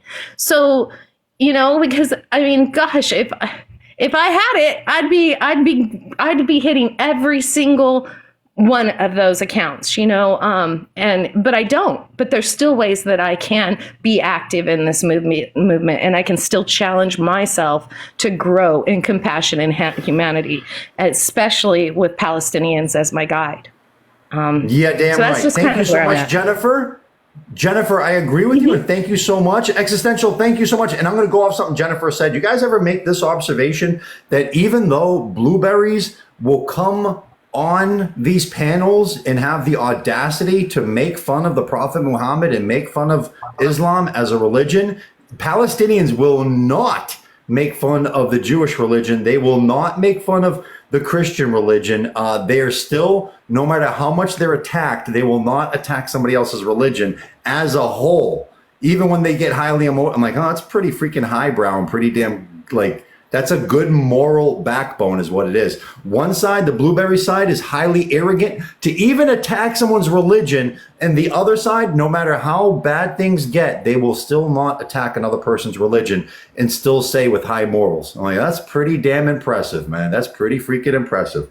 So, Jennifer, thank you so much. Everybody, call to freaking action. Listen, I highly encourage everybody. Next time there's a Washington, D.C. protest, get the fudge down there, man. I went down there, dude. It was the coolest freaking road trip of my life, too. I stopped by, I seen a couple I dropped by their houses and stuff on the way down.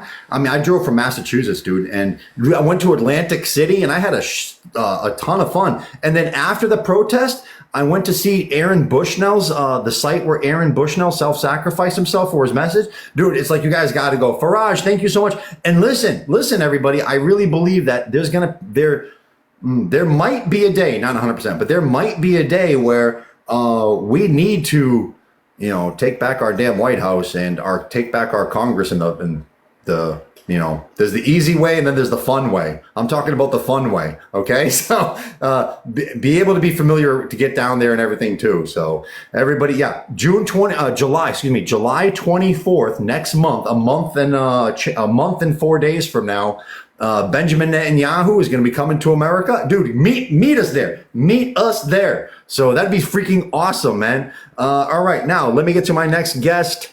Oh, everybody poll, upper left-hand corner of the screen, white blue button with a timer on it. Power the people, right there, right there. Oh, and everybody, sorry, some Fresh from the Coven says he's not coming. They canceled.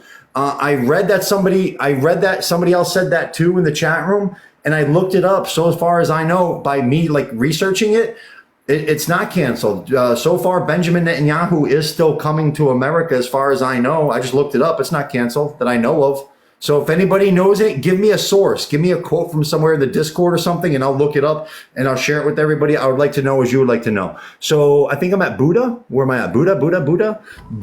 Welcome to the show, Buddha. Hello, my friend. It came by my radar too on the conversation of if the devil is coming to talk to tell us what to do, Congress. So if it's still on, it's still on. That's a good thing.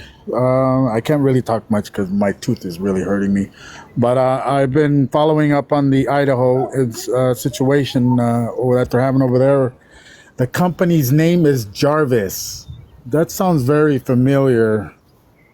Sounds like Batman's Jarvis, remember? So I'm right now trying to figure out what's going on over there, give you guys an update as much as possible. They say that they have their own water, but why are the farmers having to cut off their water usage? So that's like another question that's being addressed. Other than that, everybody keep tapping, push the live, share, spread the word. This is a whole different panel. We don't promote Zios. We promote people. We promote humanity. And we fight for it. Because I have a 7-year-old that's going to have to grow up into this. And there's a motto that I read in a history book that stated, and quote, "Let me fight this so that my children don't have to." That's what I live by right now. Because, damn, it's just getting worse. And knowing that my generation before me was complacent and kept on educating me the part where, why should I vote? It doesn't matter. My vote don't count. Well, that has now come to roost. And we are dealing with it now. The repercussion of not being active, not being in politics. You may not like it. Go local, go whatever. But no matter what, you're going to end up in geopolitics. I try to stay away from it. But here I am, learning all about it. Because without it, knowing what is going to happen, and you let it happen, you're the one to blame. Now, our goal is to fix it. Other than that, I'm good. My toothache is killing me. Oh, that does suck. Thank you so much, my friend. Dude, I hate toothaches with a freaking passion, and I hate dentists. So I'm screwed either way. Catch-22. Everybody, I do want to mention this. You know what's annoying? You really want to know what's annoying? Our healthcare insurance is annoying. Why is it that our body is separated in the insurance? The eyes have their own insurance, the dental has their own insurance, and the body has their own insurance. Like really, the whole system is one. This is so it's all for profit. Very big inefficiencies right there that you just mentioned. Maybe there is something behind the scenes, or maybe it's inefficient on purpose so rich people can make even more money at taxpayers' expense. I don't know. Shelly, I got to ask you a question. Am I reading this right? Yes. Yeah? Yes. Oh, everybody. That's all right. I just got some pretty big news. On July 25th, that's a Tuesday. June 25th. Oh, June. This Tuesday. Damn. All right. Jill Stein, the presidential candidate Jill Stein, just asked for another interview on our TikTok show. God damn. That's badass, everybody. Awesome. Yeah. So that is awesome. The campaign manager reached out and asked for a long interview with Eric, and they want to use his videos for promos for her as well. So there you go. Wow. All right. So I got to be a little bit more careful in my videos then, because the hero group is the hero group. Don't call him the T word. All right. Yeah. All right. I'll tone it down a little bit before we. I got one for you guys.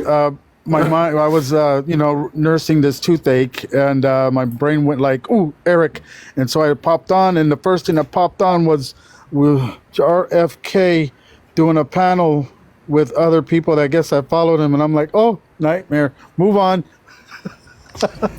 Yeah. I would like to. Anyway, okay, so everybody, for Buddha, thank you. Poll, upper left-hand corner screen, white blue button with a timer on it, everybody. Will you be voting for Jill Stein? That's huge. They reached out to Eric to do a long No, dude, that is huge. A presidential candidate reached out to me for a second interview. Dude, that's badass. Civil Resistance. It was nice meeting you on June 8th again, my friend. I hope to see you on July 24th, buddy. Hey, that's a Boston buddy of mine right there. Massachusetts, a masshole friend. Okay. Well, I had a news article loaded and I just lost my train of thought once I read the Jill Stein thing, man. That's badass. Oh, okay. I remember what I was going to say. Guys, the government is freaking lying to you. And here's something. Nola. Thank you, Nola. All right. So the government is lying to you.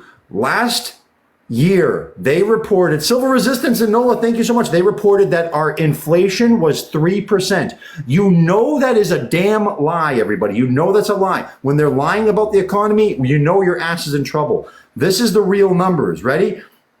This is reported by Fox News. Inflation of Joe Biden's inflation over a 3-year period. Inflation overall was 19.3%. For food alone, 21.2%. The cost of shelter, like, your house, your rent, 21% cost. Dude, that is frustrating because for real, I have a lot of friends of mine who are in the renting market. So they rent apartments to people and stuff like that. And people who rent apartments to other people, they feel bad about having to raise the rent. And because normally like, hey, yeah, raise the rent, more money, but because it's at the point where you're raising rent on people who can barely afford it and have like regular jobs, and they have, I don't know what it is in other parts of the country, but like in Boston, around $2,000 an apartment, and like out in the I live in an area a little bit away from Boston, like nice, but no, even crappy areas, I think average rent is like 16. I mean, I'm not. All right, yeah, 1,600. So, dude, the cost of everything has gone skyrocketed, man. They're screwing everything. The cost of energy. All right, the cost of housing, rental. That's a government induced. You allowed a whole bunch of immigration into the country. I mean, you can do whatever you want, but when you increase supply and demand, man, houses, supply and demand, you just increase the demand, lowered the supply or keeping supply the same. All right, price of rent goes up. And now energy. You shut down all our freaking energy so that so OPEC can buy it, oil producing Arab countries. Like, you sold us out to Russia and Saudi Arabia, you stupid bastards. I mean, that's what you did. So the cost of gas went up because of our government's stupid ass policies, man. And then that contributes to it. Dude, everything, the whole system is messed up. We care more about satisfying billionaires overseas than we do over here. And I think I talked too long. So thank you so much to my previous guest. Poll right there. Everybody please take the poll. There's like about 40 seconds left. You support Jill Stein right there. Boom. Beyond. And right. Oh, guys, one more thing real quick. I said that there's a little bit of a controversy in the chat room. Is Benjamin Netanyahu's trip to America on July 24th canceled? I do not think it is. Some people said that they read articles. I can say this, and they might be mixing this up, is that Benjamin Netanyahu was supposed to be sending a group of Israeli diplomats to America, and that got canceled. They were supposed to come like in the next couple of weeks. So I think people might be reading one article and mistakenly attributing it to the other. So that is canceled, but Benjamin Netanyahu's trip is not canceled, to the best of my knowledge. If you know anything better, please correct me. Thank you. Beyond, thank you for your patience, and go right ahead. What's up, my friend? Well, no patience needed to be listening to you. So thank you everybody for being here. I know you're only here because of your concern, and so is mine. These days I've been thinking about this German philosopher. I believe he was German, the guy who said, "I think, therefore I am." And for those who are not familiar, basically he just started off with thinking, what if instead of there being a God that is nice and gentle, what if there was a mean God that is putting you in a make-believe world and nothing is real and you're just imagining all this? So he just went back to the basics and said, well, at least I know, because I think I must exist. At least that much I know. And so I feel like the media environment has been so owned for so long, and the reality that we think we perceive has been, drawn up by these people in smoke-filled rooms, that we don't really know. Well, I should say, we have been living a lie for so long. Like George Carlin said, the American dream, you have to be sleeping to believe it. So, dude, I love George Carlin bring up too. Is the whole Soviet Union, capitalism versus socialism, and the big wars they had. That the Soviet, the communist revolution itself, Russia. This is something I'm learning these days. So that Russia was dragged into that socialist revolution by a bunch of Zionists, right? And then on this side also, Zionists were in control of the system the whole time. So all this Cold War stuff seems to be a big kind of theater, or potentially that the nature of Zionists, as I'm learning, I don't know if you'll agree with it, but as I'm learning, is they don't really care about the average man, right? There's a chosen few that are chosen to live, and everybody else, they could just kick dust, or whatever you want to say about their fate, but they really don't care about them. So with that, I guess about Jill Stein as well. I like her position relative to all the other politicians, but if there was somebody that is viable, that does not have the skeleton of having been a supporter of Putin and Assad as they destroyed 600 hospitals in Syria, it would be so much better. So even her, there's a possibility that she is a candidate that is a controlled opposition, and God knows best. So back to you, Eric. Dude, I am so glad you mentioned that, because this is something I pound out there all the damn time on. I just lost the freaking. No. Okay, here's the article right here. Here's the article. Yes, everybody, God, because no one. Young Zell, thank you so much. 1960s, there was a KGB officer who defected from Soviet Russia and came to America. And they said, like, okay, dude, we'll let you stay if you give up all your secrets. And he's like, hell yeah, I'll give up all my secrets. So then what he said, dude, indoctrination of children. He says, dude, if they try to get a hold and indoctrinate they try to get a hold of your school system and get a hold of your kids' minds. And they said, dude, give us 15 years. And I can take somebody after 15 years, bring them to Russia, show them the concentration camps, and they will still not believe you. Gulag, look up Gulag. And it's freaking 30 million people were unalived. And as my friend said, who are the freaking Bolsheviks? Who are the Bolsheviks, everybody? The Soviets? Putin, look, yeah. Times of Israel. God damn it. It's like freaking common knowledge to historians, but nobody else knows this shit. Putin. The first Soviet government was mostly blueberry. Zios. And for the love of God, they killed 30 million of my people. Nobody freaking knows about this shit. All right, look, here's a blueberry rabbi. See the rabbi? See the rabbi right there? He's even talking about it. Yeah. Oh, where's my audio? Oh, the audio was on. That the Jews are communists. They made the Russian Revolution. They killed their 30 million Russians, all the intelligent ones, in a cruel and horrific way. I don't know if you guys could hear that. It played kind of low. He just said... yes, heard it. Oh, you did hear it? Okay, yeah, let me repeat it for you. The blueberries are communists. They made the Russian Revolution in a cruel and horrific way, and they unalived their 30 million Russians. That's the lowball number. And it wasn't just Russians. It was all of us, all Slavic people, mostly Russian. I don't take it away from the Russian. It was like 98% Russian, all right? And they also they unalived and targeted the intellectuals. And that's their plan for the entire world and blah, blah. Then it goes into World War II. Why did we fight World War II? So yeah, that's a target. You guys see that nowadays. Look at when Israel is blowing up all the schools in Gaza, they're blowing up education. They want you stupid, right? And it sounds kind of nuts, but dude, it's a tactic of theirs for a long ass time. They want you stupid.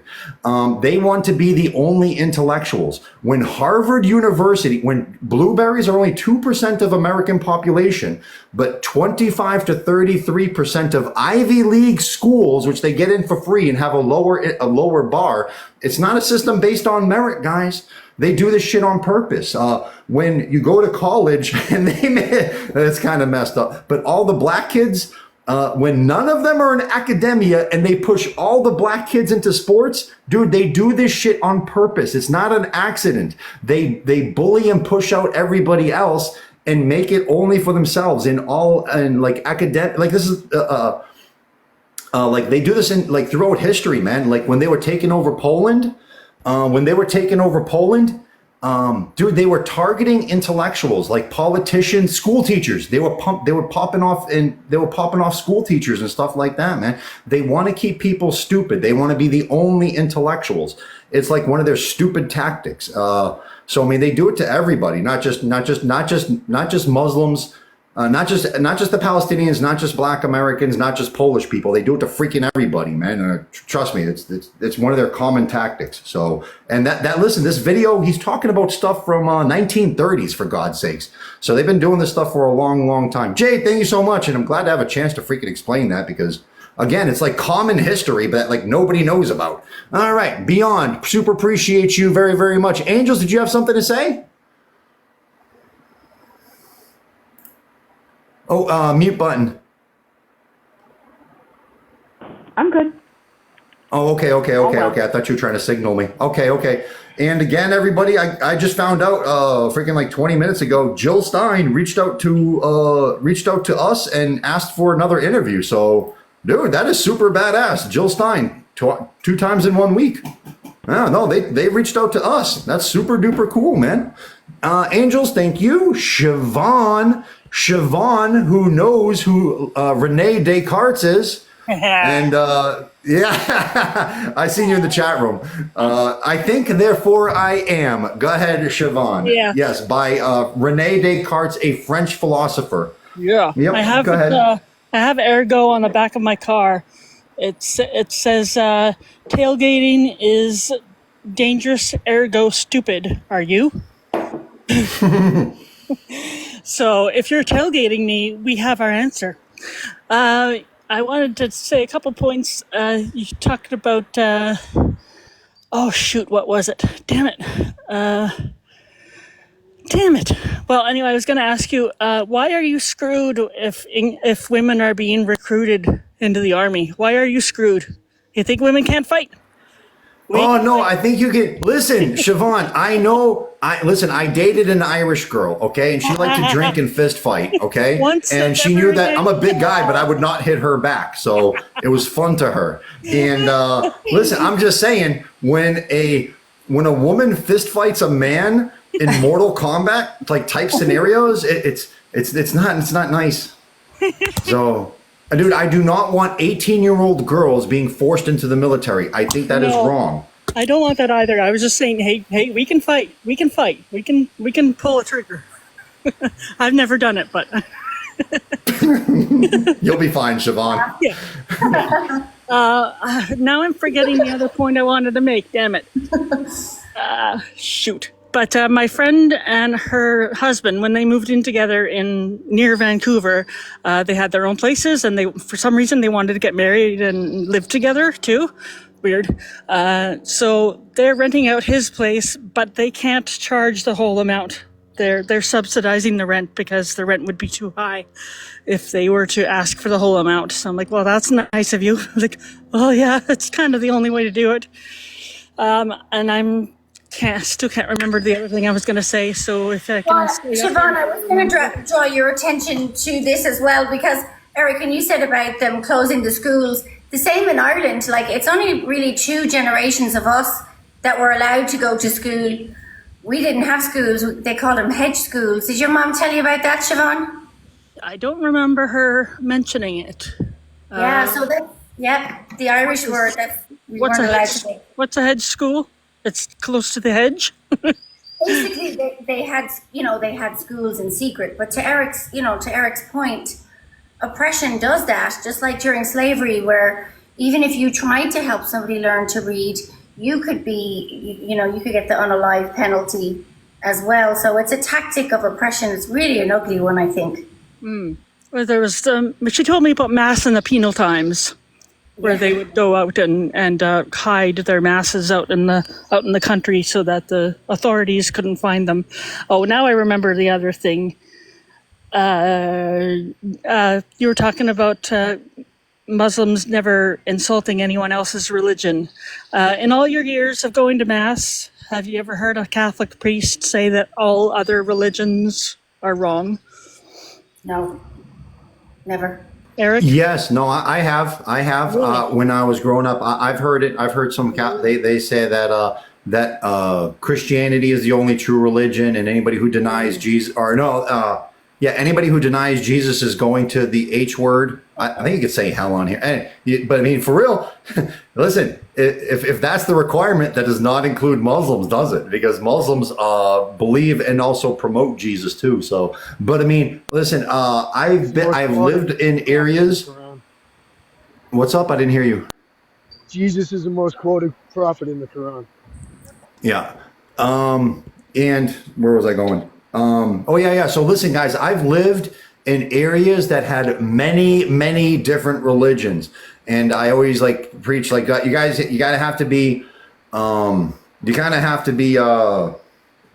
tolerant of other people's religions and stuff like that and work with everybody. Cause I've had a lot of Native American friends and they believe in, the spirit in the sky. They believe in their own native religion, Shinto, for the Japanese people, it's for their own people, Asatru, Buddhism, Hinduism, so there's just respect everyone's different religions and always do that. I mean, so heaven and hell, if heaven and hell exists, everybody, and God is supposed to be fair, then you know what? Then, going to heaven it's not a birthright, like some people claim it's a birthright. It's a system of merit. And God, if you've been good your entire life, and you believed in the Native American religion and not some other religion, dude, you're not going to go to hell just for that. So no worries, man. We all work together and it all works itself out in the greater end.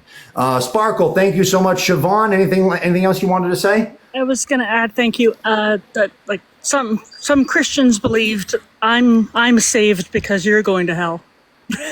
Oh, okay. Well, that's not nice. No, I know. Listen, there's personal interpretations too, where individuals try and twist things. Maybe they even have good intentions. I don't know, but they twist shit in their own mind and start preaching that stuff. That's why certain religions, the Catholic Church, Jehovah's Witnesses, whatever religion they try to keep a certain, in Catholicism, it's called the Catechism, if I'm pronouncing it right, like a book, right, this is our official teachings. Please do not go against it. Catechism. I was pretty close. Siobhan, thank you. Bob, thank you. Shelley, any words? And then I'm going right to Dionysus. Thank you, Siobhan. Thank you. Thanks. Okay. Thank you. Okay, so now I'm going to Dionysus, correct? Dionysus, my friend, welcome to the show. Go right ahead. What's up, everybody? What up, buddy? I just want to remind everybody about Feed Gaza Now. See, it doesn't save it. So let me save this up here. You guys can go to Feed Gaza Now. That's the Cash App. That's the PayPal. Daily. They'll show you on the video. I donated $100 today. If you guys could go and donate, that'd be great. And speaking about one of the topics, in 90% of the counties in America, somebody working a 40+ hour a week job at minimum wage cannot afford a 1-bedroom apartment. In 90% of the counties in America. That means a single mother working a 40-hour+ week of job, paying for, whatever else she's paying for, can barely afford a 1-bedroom for her and her child. Never mind a 2-bedroom that could comfortably fit. And then so it was weird. I was flipping through and I seen RFK on a live, and that guy he's got to be that brain worm must have eaten a little bit of more of his brain than he thinks. So he was just saying that food prices aren't high in America and that the government's purposely keeping them low. And I'm like, bro, when's the last time you bought an egg, schmuck? So obviously got off that boat. What was that? What happened? Somebody say something? But yeah, that's awesome. Jill Stein's coming back. I think we need to start, like she said. So let's proper preparation prevents piss poor performance. She said last night, like, hey, like we may not get in this year. She knows that there's a good chance she may not, but that doesn't mean the next 4 years. So what we got to start doing now is mobilizing, and not just mobilizing around her, but mobilizing around other people in the movement. Why don't people run for office? Because they don't have the time, resources, or the money to go gallivanting across the country while still feeding themselves and their families. So what do? All these connections we've made across the country, we start connecting. And if somebody who is of age to run for office is a good candidate, we should put them up. We should start forming, instead of a super PAC that sends money, that supports people who want to be candidates. And if they need, like, say they got to travel across the country, instead of staying in hotels, we could have a network of people like Airbnbs that could put them up. This is going to be a long-term. Endeavor. Eric just said it a little while ago. Like, infiltrate. Sun Tzu, 48 Laws of Power. Change the system from within on every aspect, not just Democrat, Republican, this, that, the third. Everything. It's a multi-pronged approach. So what I'm doing this weekend on Sunday is I'm going to take this flyer right here, and I'm going to go around to some of the Christian churches on Sunday, and I'm going to respectfully sit there and I'm going to listen. But at the end, I'm going to ask if I can speak, and I'm going to ask them if they can feed the starving children in the Holy Land. We need to start reaching out to our communities, our local communities. TikTok has been saturated with this information. Right now, there's 3 different groups of people on TikTok. There's us, there's them, and then there's a bunch of people on TV basically. So now what we got to do is we got to start finding people in our local areas, start forming small decentralized teams, and start hitting the streets and really like doing this on every level. This isn't going to be something like Jill Stein said that happens overnight. It's going to be a long endeavor. So if you're willing to do that, and again, I'm still looking for a press liaison for hanging the Pally flag off the mountain. I have somebody who's going to film it, and I have a couple other people who are going to be there. So if anybody else wants to come and join, let me know. We're not setting a date yet, but it's going to be within about a month, probably right around the same time as when you guys are arresting Bibi Netanyahu. I'm going to hang the flag. But I just want to, How did you know our plans? I may have formed it. No. Like Eric said it last night too, like everybody's a leader in their own right? We don't have to per se like pick a leader. There isn't no leader in this. We all have the same view. So we're all taking the charge on ourselves in our own directions. Find your direction. And put something into effort. Don't get caught up in the trauma cycles. Don't get caught up in the master debating. That's unhealthy if you do it a lot all the time. So if anybody wants to collaborate on that level, and also there's a new group, I don't know if anybody's heard of it, but the Olive Branch. It's a new Dr. Reginald Saunders is starting it. It's on Telegram. They're going to be doing a lot more like community outreach and all that type of stuff, but I'm done with my rant. One more thing. If anybody has connections into the native tribes around here, we got to start uniting with those brothers and sisters and in person. So if anybody has connections like that, we got to start making some ins on that too. Much love, everybody. Feed Gaza now. Appreciate you so much. All right. Thank you, my friend. Everybody, I want to mention again, July 24th, Benjamin Netanyahu's coming to America. I've heard a couple of people write in the chat room that I hope he doesn't and stuff like. Listen, he's coming to America to give America advice. Yeah, this is something that he should not be doing. But at the same time, too, I mean, dude, it's a good thing for our movement because it's like justifying us. We're saying, hey, this guy is influencing. Israel has too much influence on our politicians, and he's proving it by his actions.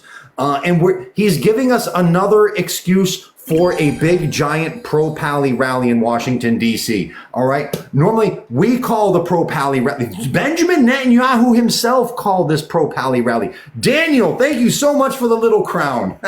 So, no, dude, this is something that delightfully backfires on him. This is a political miscalculation on his behalf that is going to do nothing but unify us more, get us together more. Dionysus, thank you, man, for the crown. And so 100%, man. No, he's doing something that backfires on his ass. So I think it's a good thing. Sophia, because of what the reaction is. Thank you so much, Sophia Horn. And here, let me get to my next guest, and then I'll load up a news story for the in between next guest. There's been a lot of stuff happening lately, man. But yeah, everybody. July 24th. That is where you meet your friends and everything like that. That's where you meet your connections. And dude, that's going to be the site of, unless our government changes willingly and changes by the vote, then that's the site of our next revolution, everybody. Sammy and Pally Lion, thank you.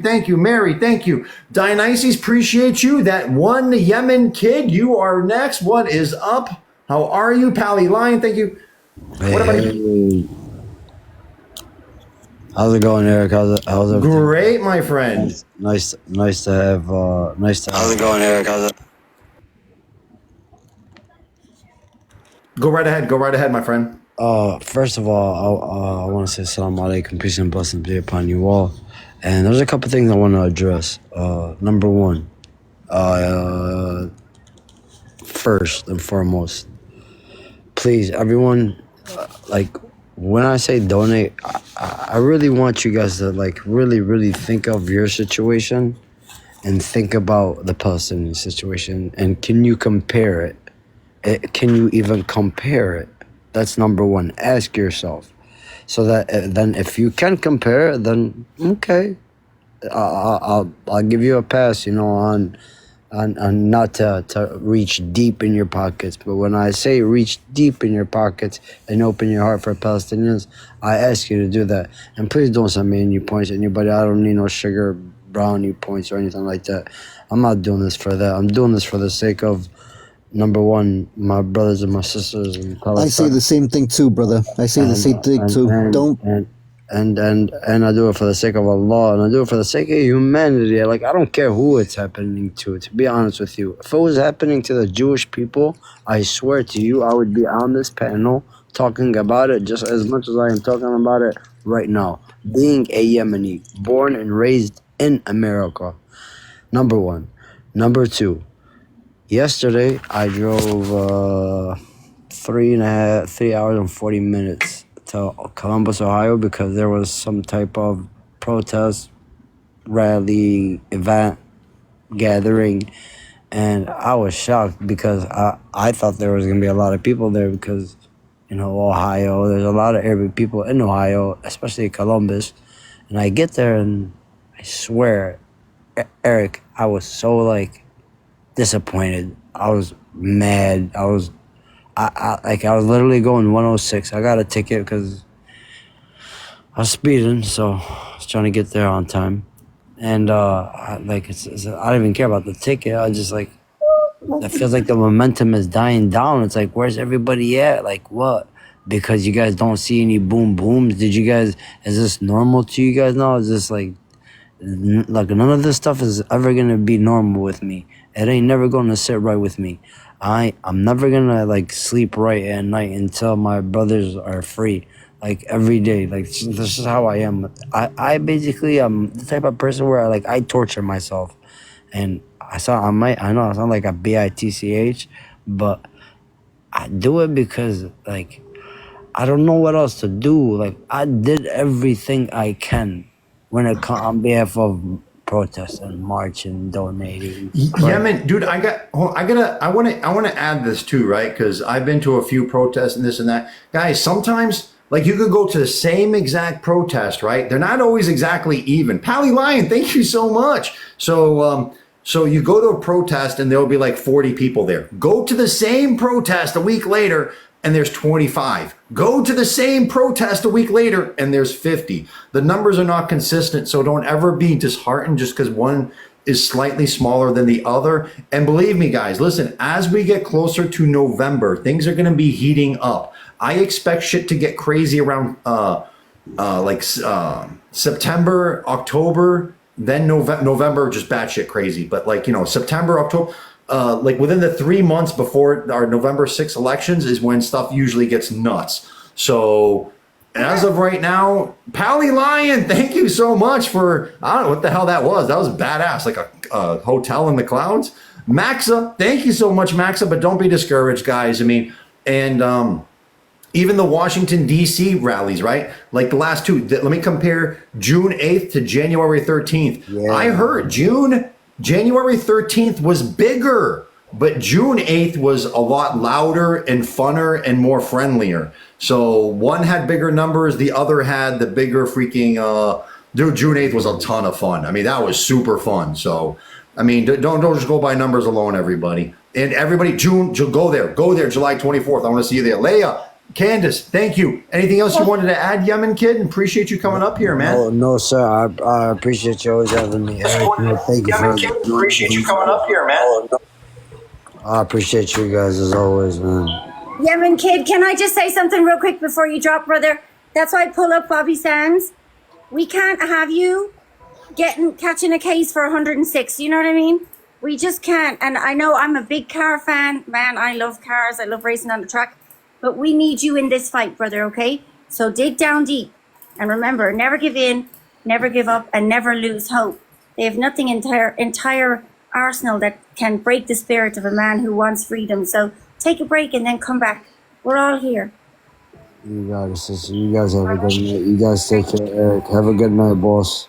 Thank you so much. Free Palestine and free the speed limit, man. No speed limits. Thank you, my friend. Appreciate you. And keep on going to protests. I hope to meet you someday, my friend. All right, everybody. Oh, hold on. I have something loaded. Hey, guys, check this out. So, Lebanon. All right. It's a buzzword. Hezbollah. Okay, that group. I think by splitting it up, it tricks the algorithm, I hope. Anyway, this leader's name is Hassan Nasrallah. I hope I pronounced that right. This dude is going hardcore. He is sick and tired of Israel. He is the leader of the freedom fighters in Lebanon. This guy has managed to find ways around the Iron Dome system. And I swear to you, the last 4 out of 5 times that I've seen, which I haven't seen all of them, obviously, but the last 4 out of 5 times that it was publicly shown, the H group of Lebanon actually got through the Iron Dome system 4 out of 5 times with drones and missiles. And last time they did it, the drone, they didn't really blow much, but they set fire. Free Palestine, thank you so much. And the fires, Israel could not put the fires out for like 3 months. 3 hours at the least. And it burned down a lot of the area, and including homes. And even Israelis in northern Israel are starting to like rise up in like their own small movement saying, dude, Israel does not care about us. And they're constantly under attack and stuff. And then because, Israel's keep attacking people in West Bank and freaking Gaza and stuff. And they they're fighting everywhere. They have to fight Lebanon, West Bank, Gaza, Syria, Lebanon, in Iraq, in Iran, and also the Yemen. Dude, they're fighting everybody at once. And if their infinite supply of free money and weapons from America ever falters just a little bit, dude, they might be screwed. So, well, let's try and make that screw happen. I think where am I at next? Am I at Dionysus? Are you next or? Where am I? I already went. No, he just Okay. Yeah. Oh, I see. Okay. So I'm on Mansour. Hello, Tessia. Mansour. I got that one name right. I know how to pronounce it. Davin, thank you so much, Davin. Hello, my friend. Welcome to the show and go right ahead. Hi, I've been on here once and I had a horrible connection. So can I test it? Can you guys hear me? You sound awesome right now, so go right ahead. Welcome to the show. Like, I have so many things to say, and you just talked about Lebanon, and I have so many things to say about that, and I don't want to turn into like 10,000 sentences. So if anybody wants to interrupt me, I love conversation and stuff. So please do so. So about Lebanon and Hezbollah, it's not just that he managed to penetrate the Iron Dome. Technology and classified technology is usually invented like decades and decades and decades before the public is aware of it, and we're seeing it, and we usually see it in the military before we see it anywhere else. And I have to tell you, America has immigrants from all over the world, and without giving away too much information, I'll say that the Lebanese has dedicated and given some of the most powerful intelligence and technology, not just to this country, but to the world. And, American government is very complex. A lot of people don't understand that there's a shadow government in play that often is there only for the sole purpose of, let's say somebody came in and infiltrated and hijacked our country and our government is held hostage, kind of like what we're looking at now. How do we get out from underneath that? So a lot of the weird, mysterious things that you're seeing, Russia moving their ships by Florida, and how did Hezbollah get, quiet, sorry, I have a little one. How did Hezbollah get through the Iron Dome? We had systems in play in case we had traitors or frenemies, so to speak. And Hezbollah and Hamas, I'm going to say, I hashtag hey Hez and Hamas, like a joke, like they're homies, like shout. Yeah, but if you say it out loud, if you say it out loud, it does get me on shadow ban. So please just use a hero group or something, a replacement word. Okay. Have gone to the brink of nuclear war multiple times in this country, and those systems have been in place, operating in the background, unbeknownst to the public and unbeknownst to the politicians, basically to keep us afloat, to keep the world afloat. Because what we're seeing now, let's just say what you're seeing is everything.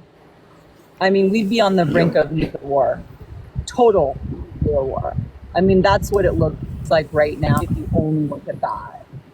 Well, I just, right. I want to say that what's been happening to the Palestinian people has been happening for a really long time. A lot of history that we've seen wasn't the accurate history that's being unveiled now. Like, how do I even say it? What happened in New York, in the 2000s? I don't want to get you triggered, you know what I'm saying? Or, whatever. So, and it's really hard, a lot of people have a different version in their minds of what's going on in the world. And often I have to, compartmentalize my thinking and my focus based on who I'm talking to, what we're talking about. So I just think you're doing a really good job at that. Thank you so much. Careful how you do that and integrate. And Jill last night was freaking awesome. And the whole time that was a good one. Like 28 people. Yes. Thank you so much. I definitely appreciate you.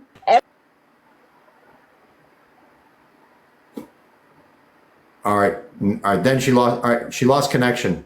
All right. No, she just completely dropped off. All right, Monsieur. Thank you so much.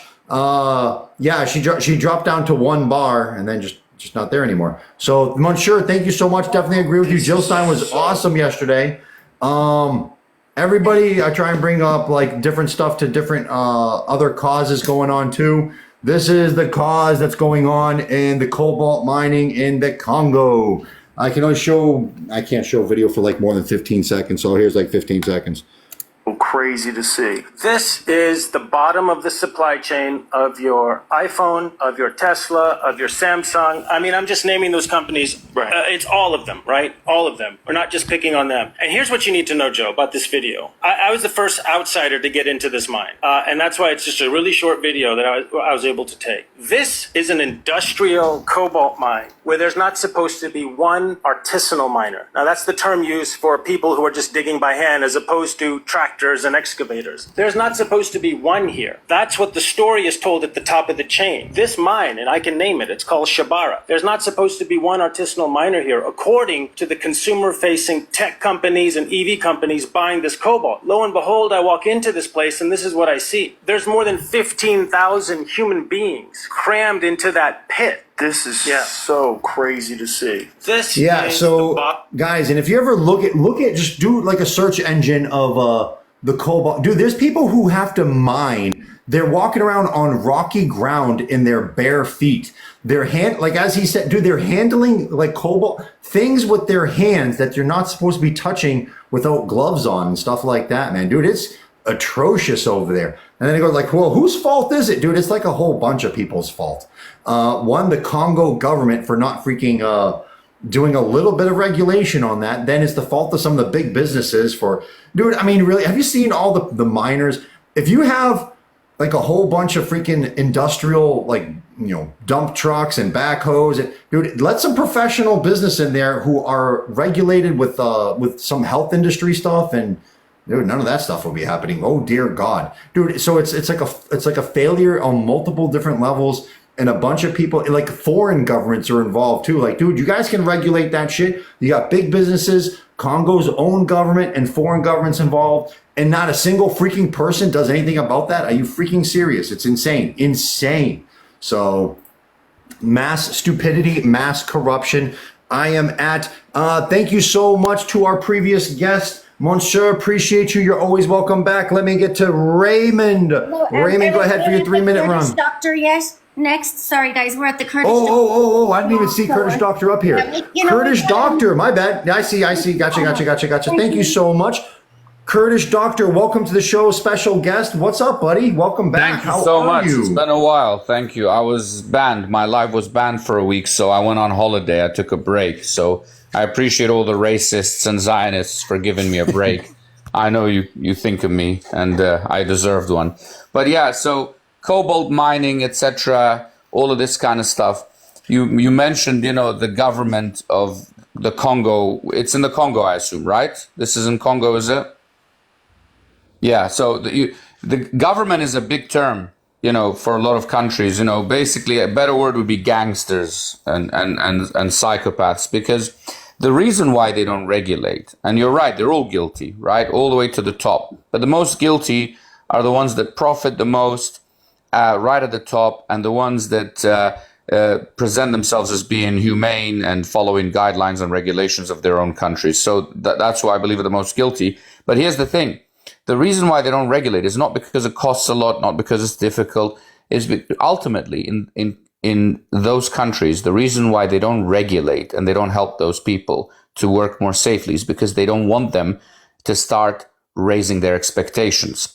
That's why those countries are so corrupt and can continue to be corrupt, is because they keep expectations low. And I've been in that situation. I've lived like that, where they can do the slightest things to help improve your life, the government, locally, nationally, and so on. But they don't want to do that because all of a sudden you might ask for something else. So, if they give you some rights and privileges, you might think of some other ideas, and then that could be a problem for them. Especially if you get time to actually think, So the time to think is a dangerous thing that they don't want to give to you in many countries, either directly or indirectly. So that's the reason why they don't regulate and help those poor people. And when it comes to words that you can use other than the H word, there's plenty of words. I listed a few. You can use H2O, Triple H, hummus. There's a lot of things. Hilton hotels. There's so many things, right? So you helium, whatever you want, Hamilton, ham sandwiches, whatever. So there's a lot of words out there. But I wanna just say one last thing. I saw a video, and I'm sure most of you have, of this poor Palestinian who had come out of an Israeli prison, traumatized, his eyes wide open, couldn't speak. And then I saw another video, someone shared a picture of him before. And he's only 29 years old, right? Which was shocking as well. 29. He looked much older than that, because of whatever hell they had put him through in Israeli detention. But when he was released, he could barely speak. And before that, his picture was completely normal. He had a normal smile, normal eye contact, etc. So just, you can imagine the scale of just cruelty, abject cruelty that you'd have to put someone through in only a matter of weeks to change them that much from completely normal to completely traumatized. It's terrifying. Honestly, it scares me. And yeah, there he is. It's scary. It's terrifying because I imagine myself being in his shoes, and then I ask myself, what would have happened to me in those couple of weeks? What would have happened on day 1, day 2? What would have happened at nighttime? Sanitation, food, water, sleep deprivation, whatever it could be. So many things. What kind of insults and assaults? What have they done to this person? I'd start getting paranoid. I'd start thinking, have they put something in me? Am I a danger to the people around me? Have they poisoned me? Have they put some sort of long-term, low-exposure radioactive material in me so that I can, not just be suffering myself, but make those around me suffer? It's very toxic. It's very dangerous.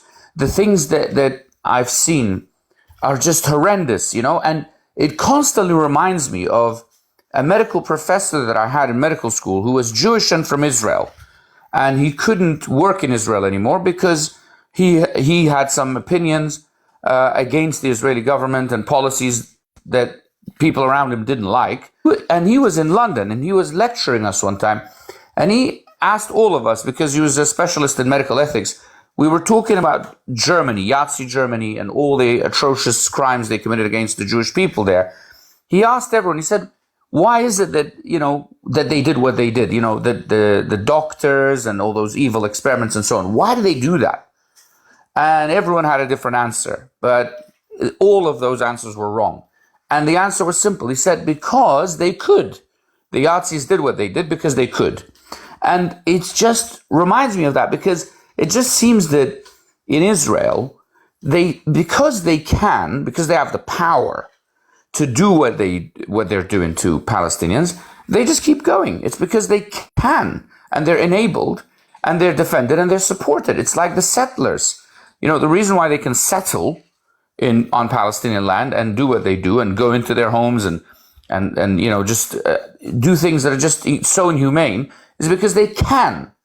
It's a very strange, perverse stage of humanity to reach a stage where you simply do things, you commit crimes, you take people's dignity away and so on, simply because you can do it.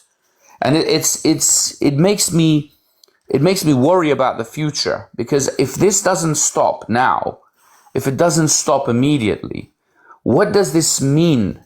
What does this mean for the long term, for the future, for our children? What on earth is going on here that a young man like that can be put through something so dark and so cruel and evil that he can turn from completely normal to something that looks like a horror story, a horror movie? It's terrifying. It scares me, honestly. I don't get scared of many things, but I do get scared of this level of dehumanization.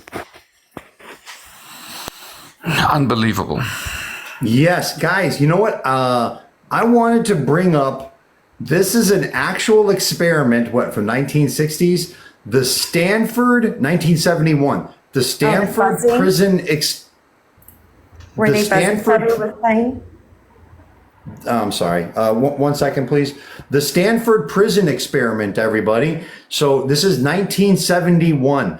After they did this psychology experiment in college, it was then made illegal. You can't do this experiment anymore. So this is the experiment. This is actually, because it's It's very revealing of human nature, actually. And like as Kurdish Doctor said, like, listen, something you learn about politics, one, in politics, there are no absolutes. And two, dude, you cannot give one group or one person be put in charge of other people or a group of people put in charge of, because they instantly abuse power, for God's sakes. Now, here's the catch-22 is because we need structure in society, we need somebody to run stuff. We need to put people in power, but those people often abuse it. So we can't live with it. We can't live without it. We just need to find the best possible candidates. Go into the prison experiment. Here's what it is. So this psychologist in Stanford University got a whole bunch of college kid volunteers, right? These are college kids. He made a fake prison at the bottom of his college. Now, what they were doing was, if you volunteered, you actually had to be an inmate and stay in the little fake prison that they made downstairs. You had to stay in the prison for an entire week, I think it was, and you couldn't leave. Your food, your everything depended on the guards, okay? So now these are college kids, everybody. You see, these are college kids. The one dude's got a bag on his head. Yeah, he's not doing too good. The dude with the stick, yeah, he's not doing too great either. But yeah, so here's what they did. So they found that even with the college kids, like this is kind of semi-pretend, right? I mean, not real pretend, like because they have to actually act it out. The prison guards became abusive to the prisoners, all right? And now here's what the psychologist did, right, as a trick. So later on, he switched their roles, everybody. Like a week later, he switched. He's like, all right, now everyone who is an inmate is now a guard, and now all the guards are inmates.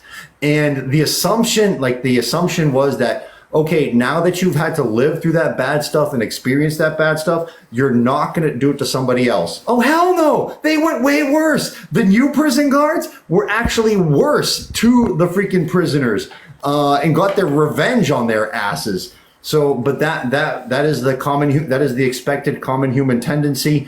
And also, one, don't ever put a group of people with too much power over another. They often abuse it. And second, if you switch the roles, don't expect things to get nicer, expect things to get worse. So keep that in mind too. But that gives you an insight into human nature and common human tendencies and what to actually expect, not ideally expect, but what to actually expect out of people. Kurdish Doctor, anything else you wanted to add? Thank you so much. I just want to thank you, for giving so many people a voice. It's so important that we keep talking. Don't remain silent, guys. You may think that it's in your short-term interest, but it's definitely not in your long-term interest. Don't be afraid to speak and join lives and communicate and share your thoughts. It's so important that normal people, everyday people, speak and share their thoughts and become part of society. The danger is when everyone is silenced and knows the truth and they're all terrified to stand up and speak up. So every time one of you speaks up, there'll be many others who will speak up because of you. There'll be people who look up to you. You might look up to someone else, but there'll always be someone that looks up to you. So value yourself and speak up.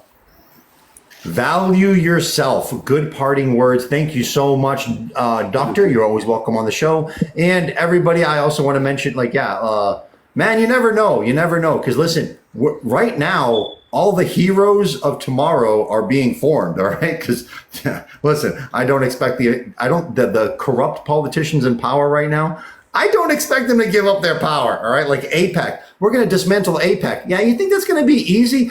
Israel's existence depends on AIPAC. As soon as AIPAC is over, no more free money, no more free weapons, no more superpower veto in the UN. Israel is going to not survive in the next 8 months if AIPAC dismantled. They know it's an existential threat to keep AIPAC in power and control, and they will use their power in the FBI to just arrest you for frivolous reasons in order to do so. Remember, too, when political arrests are often disguised under frivolous stuff like, no, we're not arresting this person for political stuff. We're arresting him for, like Vladimir Putin, for some business transaction that they got wrong 3 years ago, blah, blah, blah, blah. Yeah, no, that's how Vladimir Putin liquidated all of his enemies when he took power. He had them all arrested for stupid shit and, fake whatever. Julie, thank you for plausible deniability. So the heroes of tomorrow are being formed today, guys. So, I mean, we're going to keep on going. AIPAC is not going to be easily dismantled.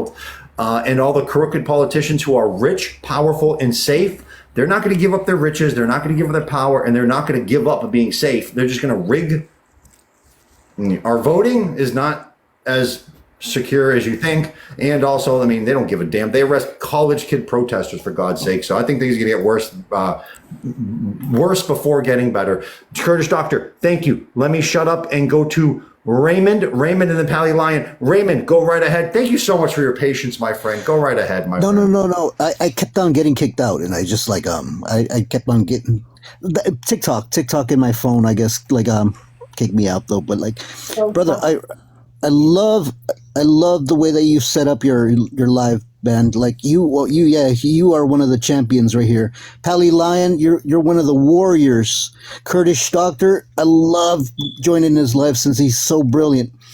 Val Ash, I've been following you for a month. You are adorable. You are also a warrior. I'm not kidding. Like, the thing that I wanted to talk about was the fact that there's a group of people that have been discrediting those who are having lives who are not Palestinian. Palestinian people, yeah, obviously they have the right to defend themselves, and H group is not considered a T group to me. They're a resistance group, obviously. No, but like what I'm trying to say is that like inclusion is the thing that is making this movement bigger. Inclusion. I love you all. I love you all for having the heart to go out of your way and talk about the disdain in this world, the disgusting things that are happening in this world. This shouldn't be happening. But to have people who have taken the time to, for instance, if these people get an eye on you, brother, they will talk about you. I know. That's how I feel too. I mean, I'm a Mexican living in Los Angeles, right? I have no ties to Palestine. But I love those people nonetheless. I have so much heart for what is happening to them. Their courageousness to endure so much for so long is beautiful. But again, we have to endure from what. No, yeah, 100%. Listen, as far as like me being targets of Zios, dude, I really don't give a flying fudge what the hell they have to say or what they have to think. I've had Zios come in this live before, when we used to debate Zios in like the first few months, and then we just gave up on their asses because there's a bunch of their arguments are predictable, just not historically accurate, and kind of just whatever. Who gives a damn? But I mean, yeah, they would come in here and call me an anti-Semite, and listen, people used to bow down and humble and apologize 1,000 times just for calling me an anti-Sem. Listen, I don't give a damn. They call me an anti-Sem in front of the whole chat room. I would tell them, dude, are you a Semite? No, Palestinians are real Semites. You're Ashkenazi. The chat room would go crazy and love me for it. Like, I don't give a damn, man. They'd call me a whole bunch of, I don't care, man. Words are just freaking empty now. They've made words empty, all right? We all see past that stupid stuff now. And then there's an old saying where do not pick a fight with the media. The old saying was, don't pick a fight with somebody who buys ink by the barrel, was the old saying. Like, yeah, don't pick a fight with the media, dude. You get now, screw that. That's changed nowadays. Like, me use an example of Donald Trump, man. Donald Trump pissed off the media, and the entire media attacked him. And by attacking Donald Trump, you just gave him billions of dollars of free advertising because people hate the media. I don't give a damn. I mean, it's the same thing, left wing, right wing. If you're right wing or left wing, you hate the media. They're all go ahead, attack me all at once. Do you think I really give a flying fudge? What am I going to lose my job working, making less than minimum wage on a TikTok freaking show? Are you kidding me? I don't give a damn. I'll lose my job and go work at a supermarket and make more money. How's that? Right? So, dude, I don't care. Go ahead, attack the shit out of me. You're just going to do me a favor and make me blow up. So go ahead, you know. But yeah, no, some people are scared because they have real jobs like doctors and stuff like that. Me, I don't. and second of all, I guess I am that type of personality where,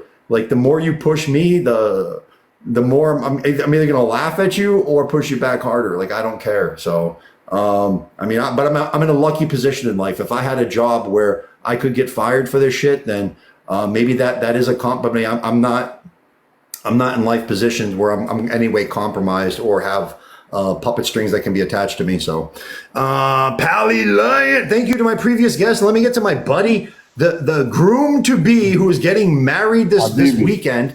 Everybody hit the follow button on Pally Lion. What is up, buddy? Go right ahead. Hey, thank you, Eric. Wallahi, thanks for having me on your platform. It's always a privilege and an honor to be on your platform.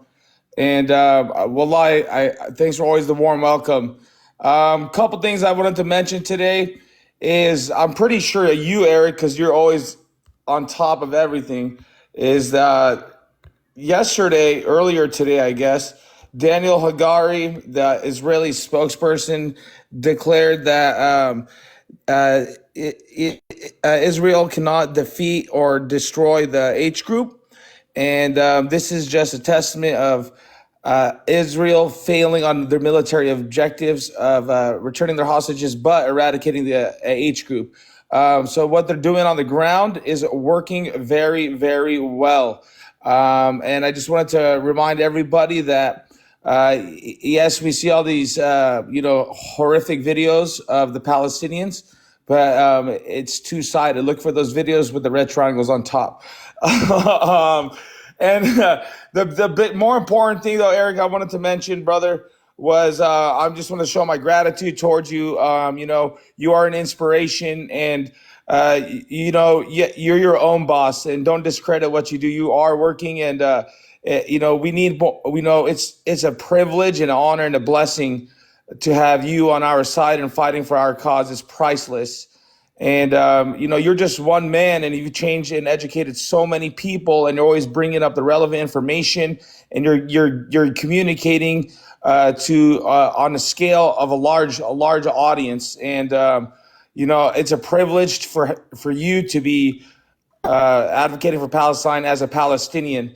And I just want to give my graciousness to you and everybody who's been supporting Palestine. If you're not Palestinian, it's like what the Kurdish doctor says. It's important that we all contribute our thoughts and we exchange, and we do not stop resisting. This is a digital resistance, and it's an all level form of resistance against the corruption and the occupation. So I do encourage everybody to go on a live, go on a panel, and actually speak your thoughts. And follow Eric, subscribe to Eric. And I mean this like seriously, because you are, I mean this with the bottom of my heart, you have the best Palestinian platform on this app. Fuck it, the best platform on this goddamn live or its application. And, I want to say thank you, Eric. You've given me a voice, and you gave me a voice to allow other people vocalize for Palestine. And I can't thank you enough from the bottom of my heart, brother. And it's thank you, buddy. My friend. I appreciate you. Appreciate you, my friend. We've been running this show since October 8th, everybody, since the very day after October 7th. I've been running the show, and dude, I mean that's like something like absurdly amazing that a presidential candidate just came on my show yesterday. I saw that. They gave us a call back, and are probably going to be coming back next week again too. That's pretty freaking amazing. Jennifer, thank amazing, you. Yeah. You're OG. Oh, go ahead, my friend. You're making what you do, Eric. It has a lot of purpose, and you're changing lives. And you have a special, unique position, and may God bless you for it, and keep on doing what you're doing. Appreciate Eric. you, buddy. Thank you. You're my brother, and if you ever need anything, yeah, my brother too, buddy. Habibi, thanks for and listen, we might be brothers in me. arms too when it comes down to this shit, because I don't know which way this is going. OG, thank you super duper much, OG. Everybody, please hit the follow button on Pally Lion, and thank you so much for your compliments. Thank you, buddy. You're always welcome on my show. And Eric. I'll be watching. And I wish the best for you and your bride, man. And congratulations on getting married. Pally Lion, I would do, that Zaghrut thing the Arabs do? I would do that. You gotta do it right. I don't know how to do it, but I would do it for you, bro. Alf مبروك عليك. Well, I appreciate everybody, the gifts. Congratulations, brother. Hey, thank you so much. Yeah, big congratulations, man. He's getting married. To you and your bride, congratulations, man. Appreciate you Have guys. a happy marriage, man, and have that's lots of right. kids. Thank you so much. Palestinian kids. That's right. Inshallah. Thank you guys. I don't want to make it about me. It's about Palestine, but we will produce more Yeah. We babies, stay inshallah. focused, man. Appreciate you. Habibi, thank you so much, buddy. man. Have a good night. Thank you. You too, man. You too. Always a pleasure with Pally Line on. Everybody hit the follow button on him on his way out. Thank you so guys. much, buddy. Thank you, Candace. Sammy, Ayesha, Candace, thank you. Especially thank you to Candace. Thank you for the confetti and gold confetti. Thank you. Shelly, what are you trying to say something? I just wanted to expand on what you mentioned about the Jill Stein thing, guys. We heard from the Jill Stein's people today, and they would like to do a longer interview with Eric. So I think that's really cool. They'd like to use some of the video also in their promos. So fair play to Eric and all the team and everybody and all of you guys that show up every day. That's the thing. You guys are here every day. You're making a difference. So thank you very much, guys. Appreciate it. Yeah, you know what, dude? I think that was one of the biggest things. For 8.5 months to be online every single day with very, very few exceptions. That's not easy. I think I'm like on like a 4-month run right now, but there was extremely few times where I missed a day. One time I lost like all my accounts at once. So that was like a 6 day, but Shelly Irish, thank you so much. But no, I probably missed less than 14 days out of the whole 8.5 months we've been running the show. We stay on it though. Screw them. Big, every day show up with a smile on my face. Screw it, man. Val Ash, welcome to the show, Val Ash. How are you? All right, TLX, I got you, buddy. TLX, you're not blocked if you're in here, buddy. You shouldn't be. I see you, TLX. Jennifer, thank you. Val Ash, I'm sorry for welcoming you and then interrupting you. That's my bad. Go right ahead. Welcome to the show. I thought I was on mute earlier when I was speaking over when you were presenting, but thank you for having me on. This is the first time I've actually come on a live in over a week. And I actually stumbled upon lives completely accidentally. And I found solace in the fact that I could share my pain with the rest of the world, in the sense that I recognized that my own enemy was no different than a Palestinian's enemy. And what I mean by that is I kind of want to, one question first. How could Israel expect the large H group in the north not to fester, not to bubble, not to brew towards it, when in fact, it's already trying to destroy Iran from the Caucasus? And what I mean by that is we have a very large Zayo, Turkish Azeri population in Azerbaijan, which are allies with Israel. And there's a symbiotic relationship between Azerbaijan and Israel, which is quite frightening. And Val, hold on. I got a quick question. So Azerbaijan, right? They're on, which side are they on? Are they on team Iran or are they on team Israel? They're Iran's enemy. It's interesting because are they on team Iran or are they on guys, everybody, I'm sorry, hold on one second. Everybody please turn, oh my God. Everybody please hit your mute button. Mine's not working. Mute button. Or I have to boot you. Everybody please hit your mute button. All right, please reconnect. I had to boot you because we couldn't mute you. So there was just one big long echo. So guys, if we can't mute you, we have to disconnect you because we're just going to get a big giant echo. I'm sorry, Val, go right ahead again. They're pro-Israel, Azerbaijan? Azerbaijan is not only pro-Israel, they've crawled up there so far up that they can't crawl any further in that tunnel called anus. That's how much they are together. And the reason I bring this notion up is because it's really important for the Palestinian cause to be settled, in the sense that Israel is not just the enemy of Palestinians, but is also to the Iranians. And so long as Israel has an issue with Iran, the Americans will continue to pump that monster with more military might. And so you see, this is the reason why then Iran needs a proxy with the H group in Lebanon, because Iran doesn't have any other allies. As a matter of fact, it has no allies. So the H group becomes the epicenter for what's happening to the Palestinians, the Israelis, and Lebanon. But let's go back to your question. Who's Azerbaijan? Who are they? They are a nation state, maybe 20 decades older than Israel, 30 at best, carved out of historic Iranian lands and partly Armenia. And they are basically Turkified Persians. And what happens with this scenario is Azerbaijan touches borders with Iran in the northwest. And Iran also shares borders with Armenia. There's a 44-kilometer border. And that 44-kilometer border is what Israel wants to destroy with Azerbaijan, because that's the only means for Iranians to reach the Black Sea and the European markets. And of course, India is very heavily invested into this trade route. So why does Israel come here? Israel gets to come to Azerbaijan and provide them billions of dollars of weapons and helps them to commit a genocide through attrition and an ethnic cleansing of 120,000 Armenians, September 2023, 2 weeks before Palestinian genocide began. Now, why would Israel give arms to a nation like that? It's because they get to use their airbase and their backyard to spy on Iran and continuously attack Iran's nuclear plants. But there's something else. Israel will help Azerbaijan and Erdogan and Putin to do whatever they can to neuter Armenia's border with Iran. Because if Iran loses that 44-kilometer border, then Iran is done.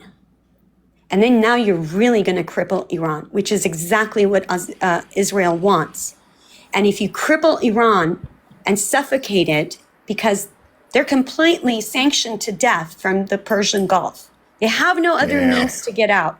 They have no other reliable neighbor. They're certainly not going to deal with Azerbaijan knowing that they brought Israel to the region. I mean, think about that for a second. If Israel utilizes their airbase and just gets successful once to hit one nuclear plant in Esfahan, it would make Chernobyl look like a joke. I mean, it is catastrophe just waiting to happen. And this is who Israel is. This is what they want to do. They will allow any other nation to destroy another nation and its people because it benefits them. Because by choking Iran, then they're going to sit pretty.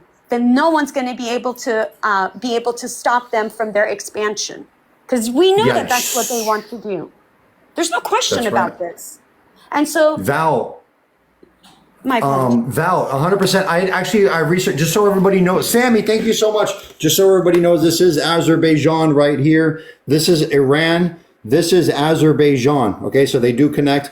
So Azerbaijan, it connects to Iran. Like Israel would, Palestine would be way over here, right here.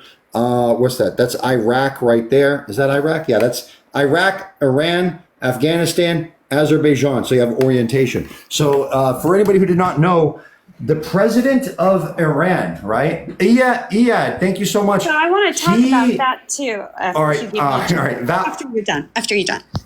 All right, Val, thank you so much. So the president of Iran, his helicopter went down on his way to Azerbaijan. And I looked it up. Israel and Israeli intelligence do help Azerbaijan. So Azerbaijan is an ally to, why couldn't they bully that back? Really? It's right in between Russia and Iran, and they can't take that back from them. So what do you think Azerbaijan got in return for the arms that Israel gave? Yeah, I see that. That's exactly one of the articles I looked up. Israel gets over 45% of its oil and gas from Azerbaijan for free. Now think about that for a second. Do you know how much petroleum it takes to mobilize a G site for over 9 months? It takes a lot of natural resources to mobilize those tanks, to mobilize the entire military. So This is the relationship between the two of them. And for all those people that say that European Jews are actually European, they're not. They actually come from the Caucasus. And this is why there are so many Zionist Jews in Azerbaijan today. Those are the residuals of the actual Jews that ended up migrating to Eastern Europe and then to Europe and then sadly to Palestine. So you see, it makes perfect sense why the Azeris would be crawled up there as far as I said they were. And it's yes, that is historically tragic. accurate. Completely Val, thank you super duper much. Definitely appreciate you. Azerbaijan is 97% Islam, 3% Christian, and so I guess less than 1% Zio. So and also what she said.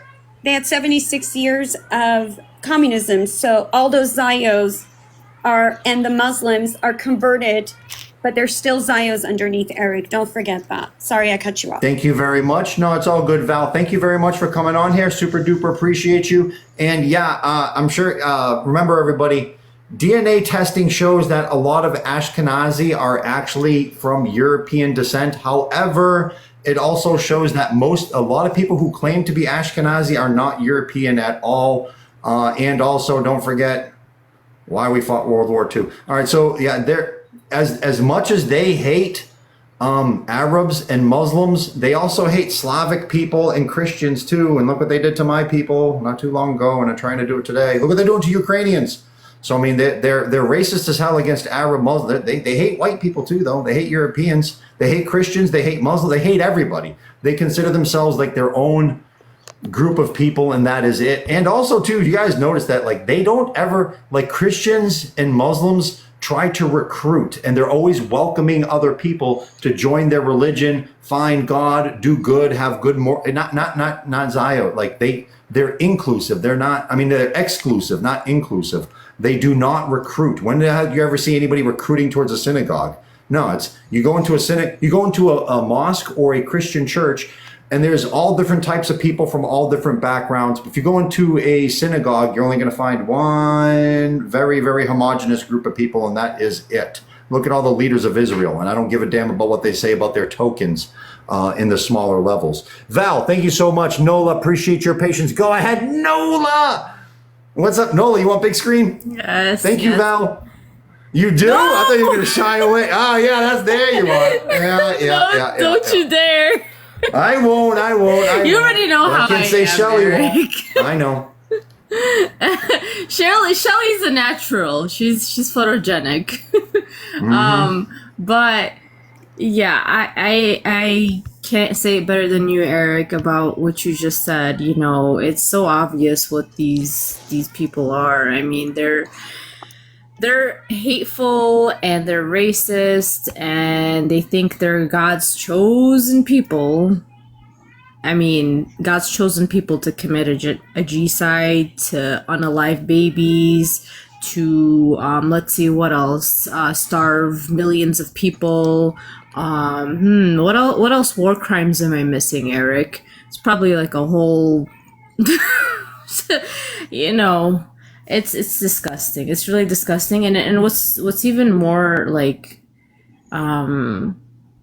scary about this whole thing is just the fact that they're so like they don't see it. They don't see it. They don't see what the world is seeing, and they think that what they're doing is in the right. And it's every day, honestly, it doesn't get old.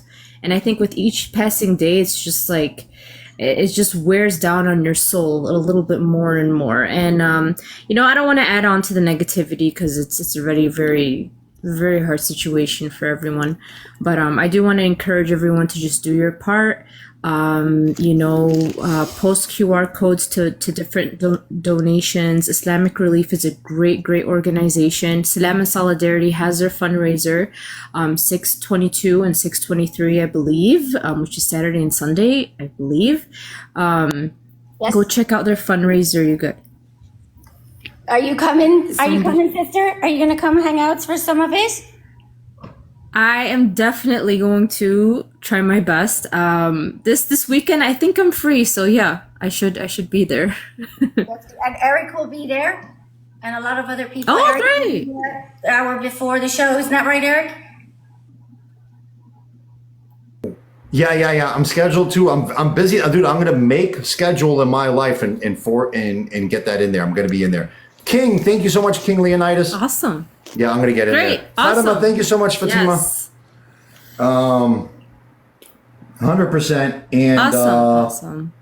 yeah, no, dude, I like the fact that we're all coordinated and working it. The longer and longer we all spend, like over the months on these shows and everything, the more we're coordinating, the more we're finding each other out, and the more like, listen, we rise and fall together, everybody. All right. That's how like an ecosystem works. You know, as we're helping each other all out, we're all rising together and become more and more powerful. So I think it's great when we all have these live shows and stuff like that where we can all interact. And for real, Jill Stein is doing us a ton of favor by coming to some of our shows and stuff like that, dude. I mean, that's really super huge boost. So yeah, I mean, we're getting everything. Nola, anything else you wanted to add? Thank you so much for jumping by.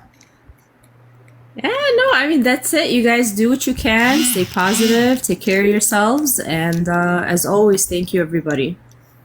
Appreciate you very, very much. Earlier, guys, I don't know who it was, but somebody had to get, I disconnected somebody because their microphone wouldn't shut off. You guys are always welcome. Oh, okay. I'm glad you're back then. Glad you're back. All right. Yes. Thank you so much, Raymond. Go right ahead. Thank you for your patience. I know you've had connection problems, so go right ahead without further ado. I'm still having like connection problems, but thank you again, Shelly and Eric.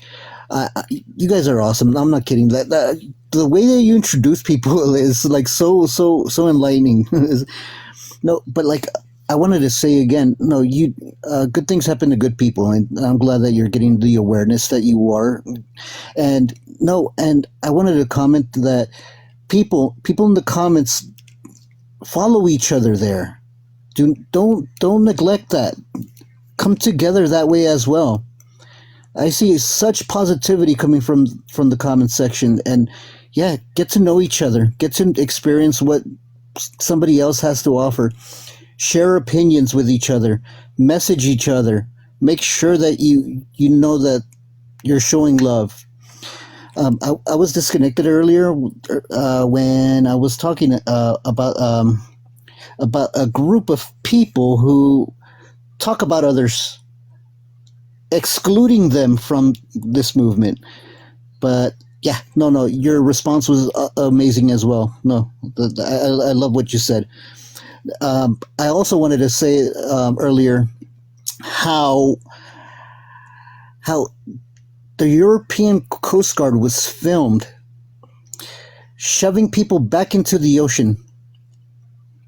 Refugees from other countries who've been like who have stayed in I guess the European countries, they were shoving them back into the ocean, firing pew-pewing at them, trying to get them to like go away. I don't know if you've seen that, but apparently it's like a little documentary that BBC is doing. I hope you check that out. I just wanted to let the people know that is happening. And what else? And you talked about something earlier about how to unscrew the system. Is getting money out of politics again. Money out of politics is huge. I mean, no more lobbyists, no more political action committees, no more. Yeah, that's something to consider, people. I'm sorry. I'm sorry for coming on again. Val Ash, you're still adorable. I love your voice. You actually do bring something so positive to this movement. Again, Eric, thank you again for letting me talk. And Shelly, I hope you guys have a great weekend. Thank you so much, my friend. I definitely appreciate you so much. Man, I got like 1,000 stories I didn't even dip. Thank you to everybody who posted in the disco. in the Discord. Link to the Discord is in my profile. When you get there, there's a welcome and rules page. Just hit the little emoji of a person petting a little blue blob. I don't even know what the hell that is. Hit that emoji and all the chat rooms open up to you. We have like 500 freaking bazillion people in there. I don't know what the hell is the real number. I don't know. It's like well over 500. So, a whole bunch of people just came in too. Okay, so everybody who just came in the Discord and did not hit the button, I'm giving you access to all the things right now. Super Villain Nova, Diana, and Gresb, Graesb, got you too. You guys have permission on somebody else too. Glad, you got permission now too. Gotcha. Faraj, thank you so much. All right, let me get to my guest here. Connie, welcome to the show, Connie. Go right ahead. Hello, Connie. Connie just lost connection. Ain't that something? All right, Connie, we'll go right back to you. And Irish, we have a lot of Irish people here. We have a lot of Irish Faye. Welcome to the show. I see you smiling down there, Shelly Irish. Irish Faye, go right ahead. Welcome to the show. Hi, can you hear me? Yes, nice and clear. Okay, just want to make sure. I watch you guys. I love you guys very much. Caught a bit of what they were talking about. Your last speaker was talking about things that can be fixed within the country that will make it much better. Electoral college has got to go, for one. I mean, we already have the balance between the Senate and the House of Reps, right? So there's no reason for an electoral college other than, procedural issues, like old stuff. So, I totally agree with that. And a few things like, allowing corporations to be people via the Supreme Court, all that good stuff.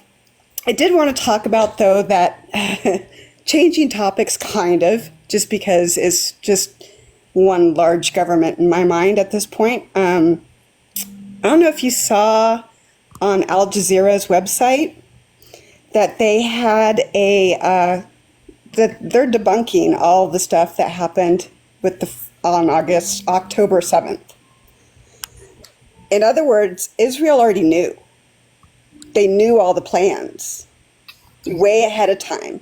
And I've noticed in all of the research I've been doing since October that this is a classic imperialistic move.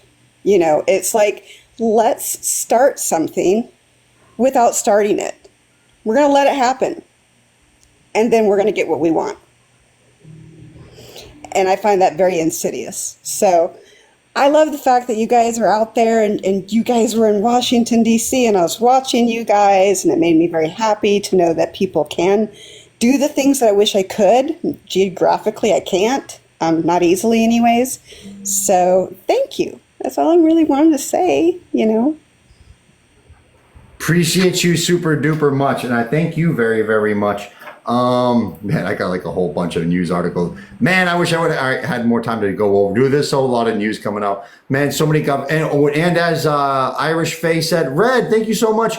Guys, it's coming out that Israel, something we already knew, but now it's like official. Israel knew that October 7th was going to happen. They even knew that H Group was going to take 250 prisoners. They knew all this stuff was going to happen. We knew that anyway because Egypt warned them 3 days ahead of time, and so did American intelligence that was going to happen. They ignored that intelligence. They didn't ignore it. They already knew it was going to happen. They wanted it to happen. They allowed it to happen. And there's a reason why they dragged their feet and had a 6 to 8 hour response time.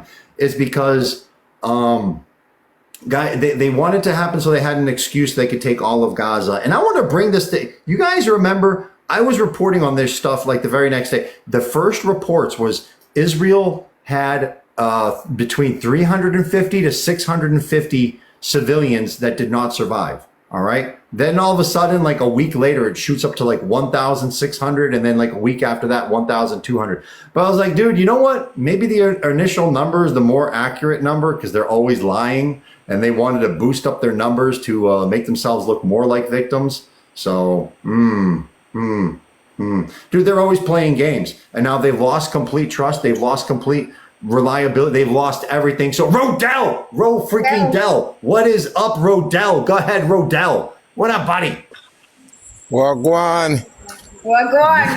Yeah. You know, I'm telling you, Eric, I try to stay away from these platforms because, I mean, it's not benefiting me in a sense where I don't see no changes and the same old, same old, same old.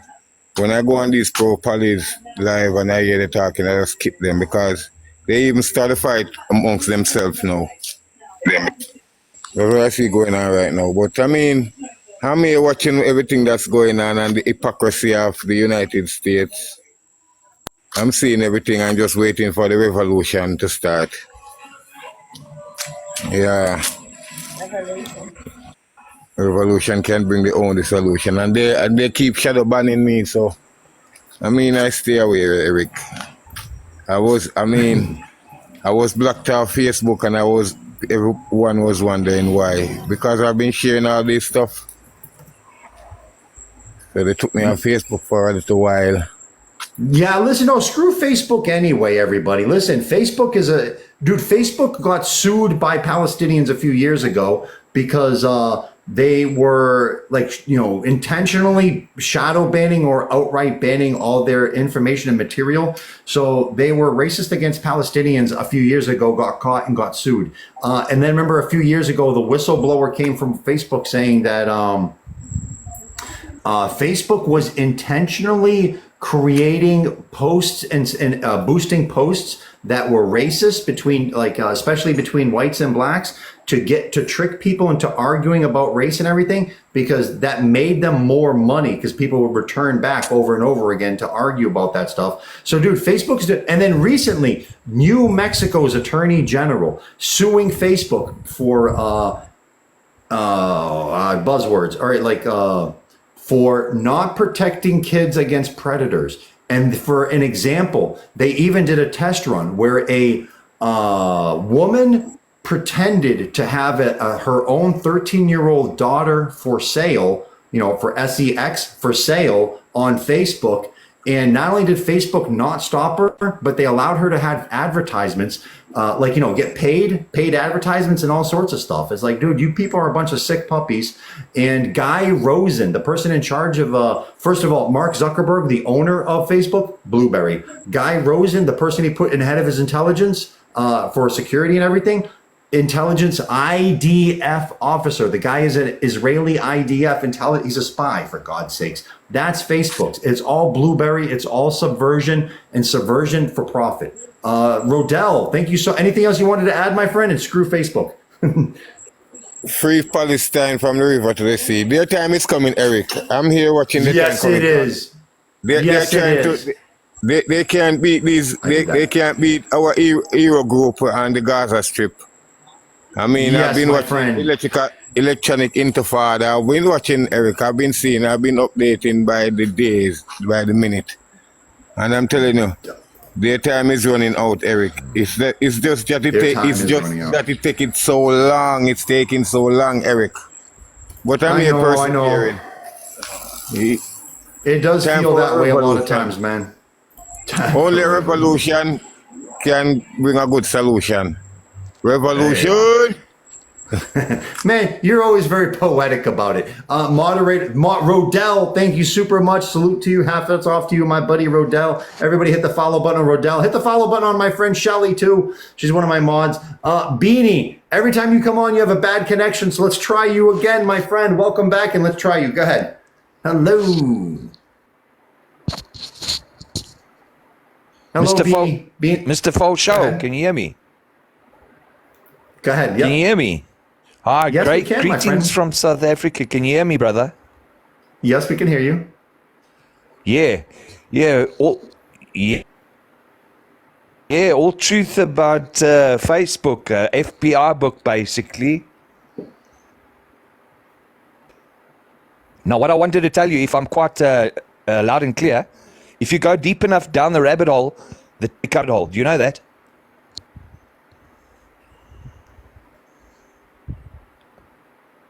Can you hear me?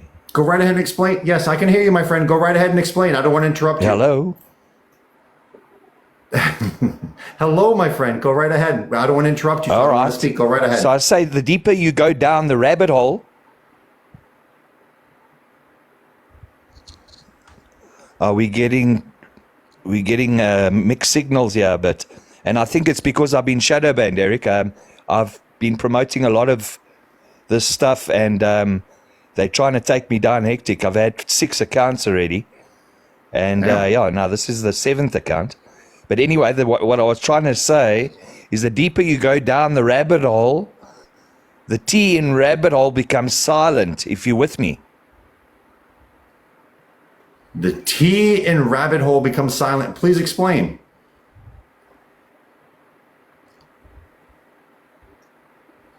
Okay, so what happens when you silent the T in rabbit? Oh, okay. I gotcha. Yes. The rabbi hole. You got it. You got it. Yeah. Yeah, and all the research I've been doing, my friend, it all points to the small hats, and it's quite sick. I mean, I was so misled when I was younger. I'm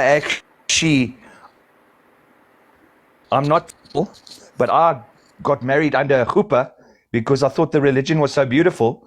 And doing the research, Zionism is an ugly thing, my friend.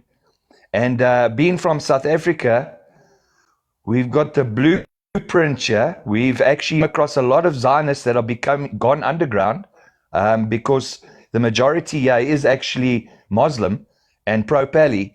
So they used to shout and hoop and holler, but no more. And the thing is, their time is coming, eh? I have been, and I do realize Facebook is actually owned by Jacob Greenberg, which is a Rothschild. It's not Mark Zuckerberg, by the way. Oh, yeah, I did not know that. Moderators, I let Lightseed up. You understand that part? Yes, they have a monopoly on our media, and they maintain that monopoly. When in the case of even TikTok being owned by China, so or a Chinese proxy, to be more accurate. Maybe it's me being a.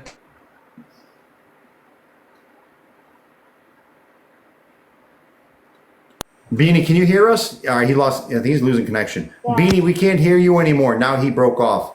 All right, Beanie, if you can hear us, we cannot hear you, my friend. And in the case of China having a proxy ownership of TikTok, Izzy wants to use Congress to force China to sell TikTok so they can buy it up and maintain their media monopoly. And not only that, but they also did this heinous, do I still have the article up here? Man, look at this. If you can't buy them, this is what they're doing, everybody. Look at that. Look at that. Look what they're doing, man.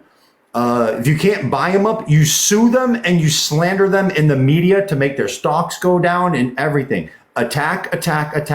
If you can't use Congress to force them to sell, use the court system, use the media to slander, use the court system to sue, and use Congress to force a sale. That is what they're doing. This is all fake, all right? Fake. You know, TikTok cannot be responsible for every single little interaction on on their platform, for God's sakes. So it becomes a little bit much. And then you can apply that same accusation to every single social media platform and have traction on that. Unbelievable. Thank you so much to our previous friend Lightseed. Go right ahead, my friend. Welcome back to the show. Go right ahead. King Leonidas, I'm sorry to hear that. Lightseed, what's up, buddy? How are you? Good, Eric. Good to see you. Good to hear from everyone. It's it's interesting what he was saying. I just had to come in and comment and second the idea that the rabbits are it's a problem because they're the ones looking at the Kabbalah, and the Kabbalah contains the Zohar. And so this is how it's all put together. These books are inside the Kabbalah.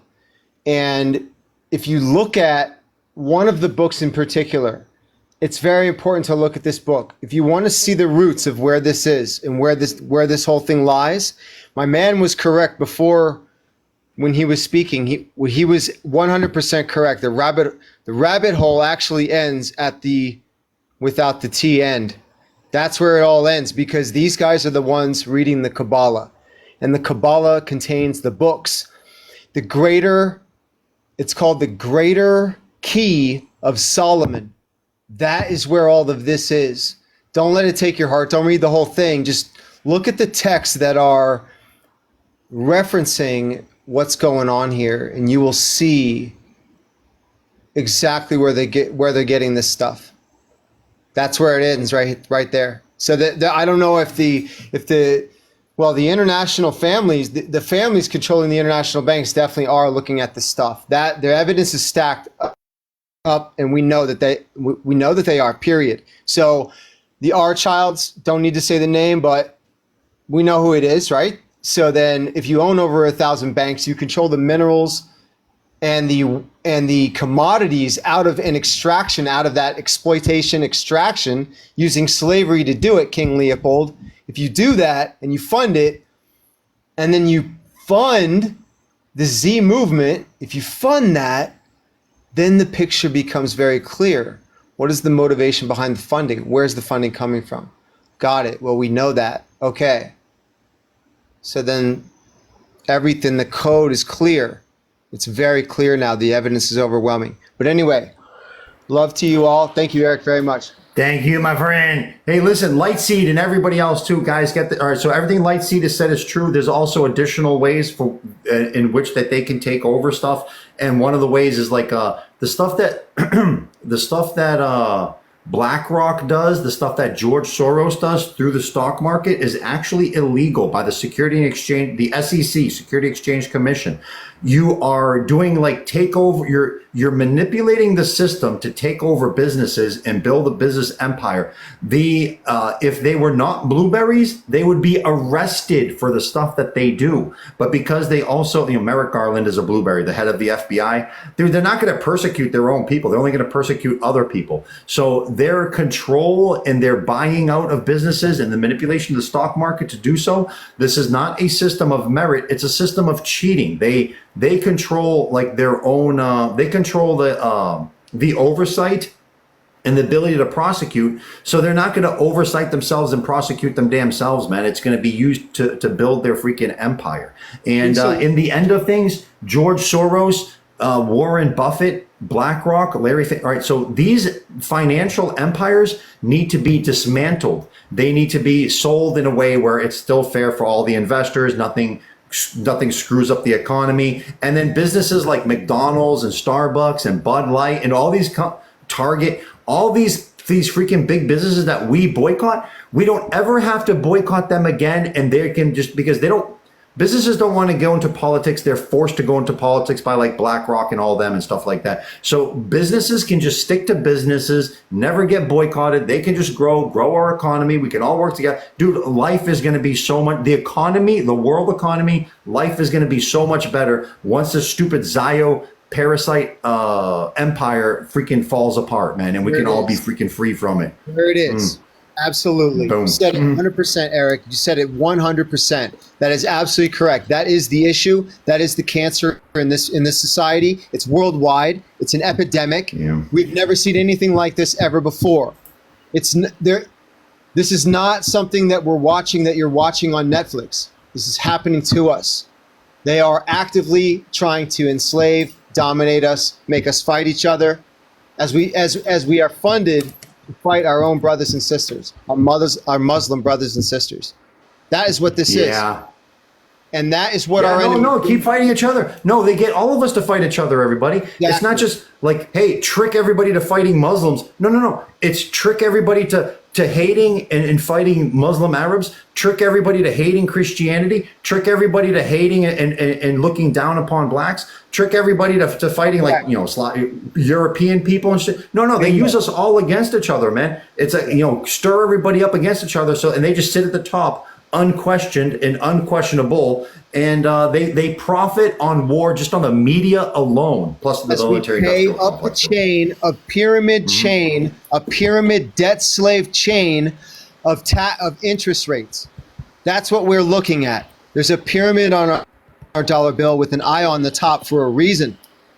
People, we must wake up. This is a wake up revolution. My brother said it before us. He said it before us. The revolution, it must come. It must come. We're waiting. The hesitation is hurting us. They're getting more intelligent. We need to move soon. We need to move soon. Yeah. 500 people making the decisions for us. Put that in perspective. They don't even have the military. Don't think they're in control of this thing. They appear to be in control. That's why J6 scares them so much, even though we looked at that. That was a weak, pathetic attempt at seizure or control. I think it was just impromptu. I mean, they semi-planned it, but it was like I don't think they were really prepared, and nor did they go as hard as they. I mean, if they really, I know what you mean, though. Yeah, 2K24. Thank you so much, Lightseed. 1,000% appreciate you. 1,000% agree with you. You're always welcome on my show. Come back anytime, my friend. Thanks, brother. Appreciate you. All right, everybody. I did an hour and 25 minutes of overtime to make up me being an hour late for getting a bunch of tattoos done.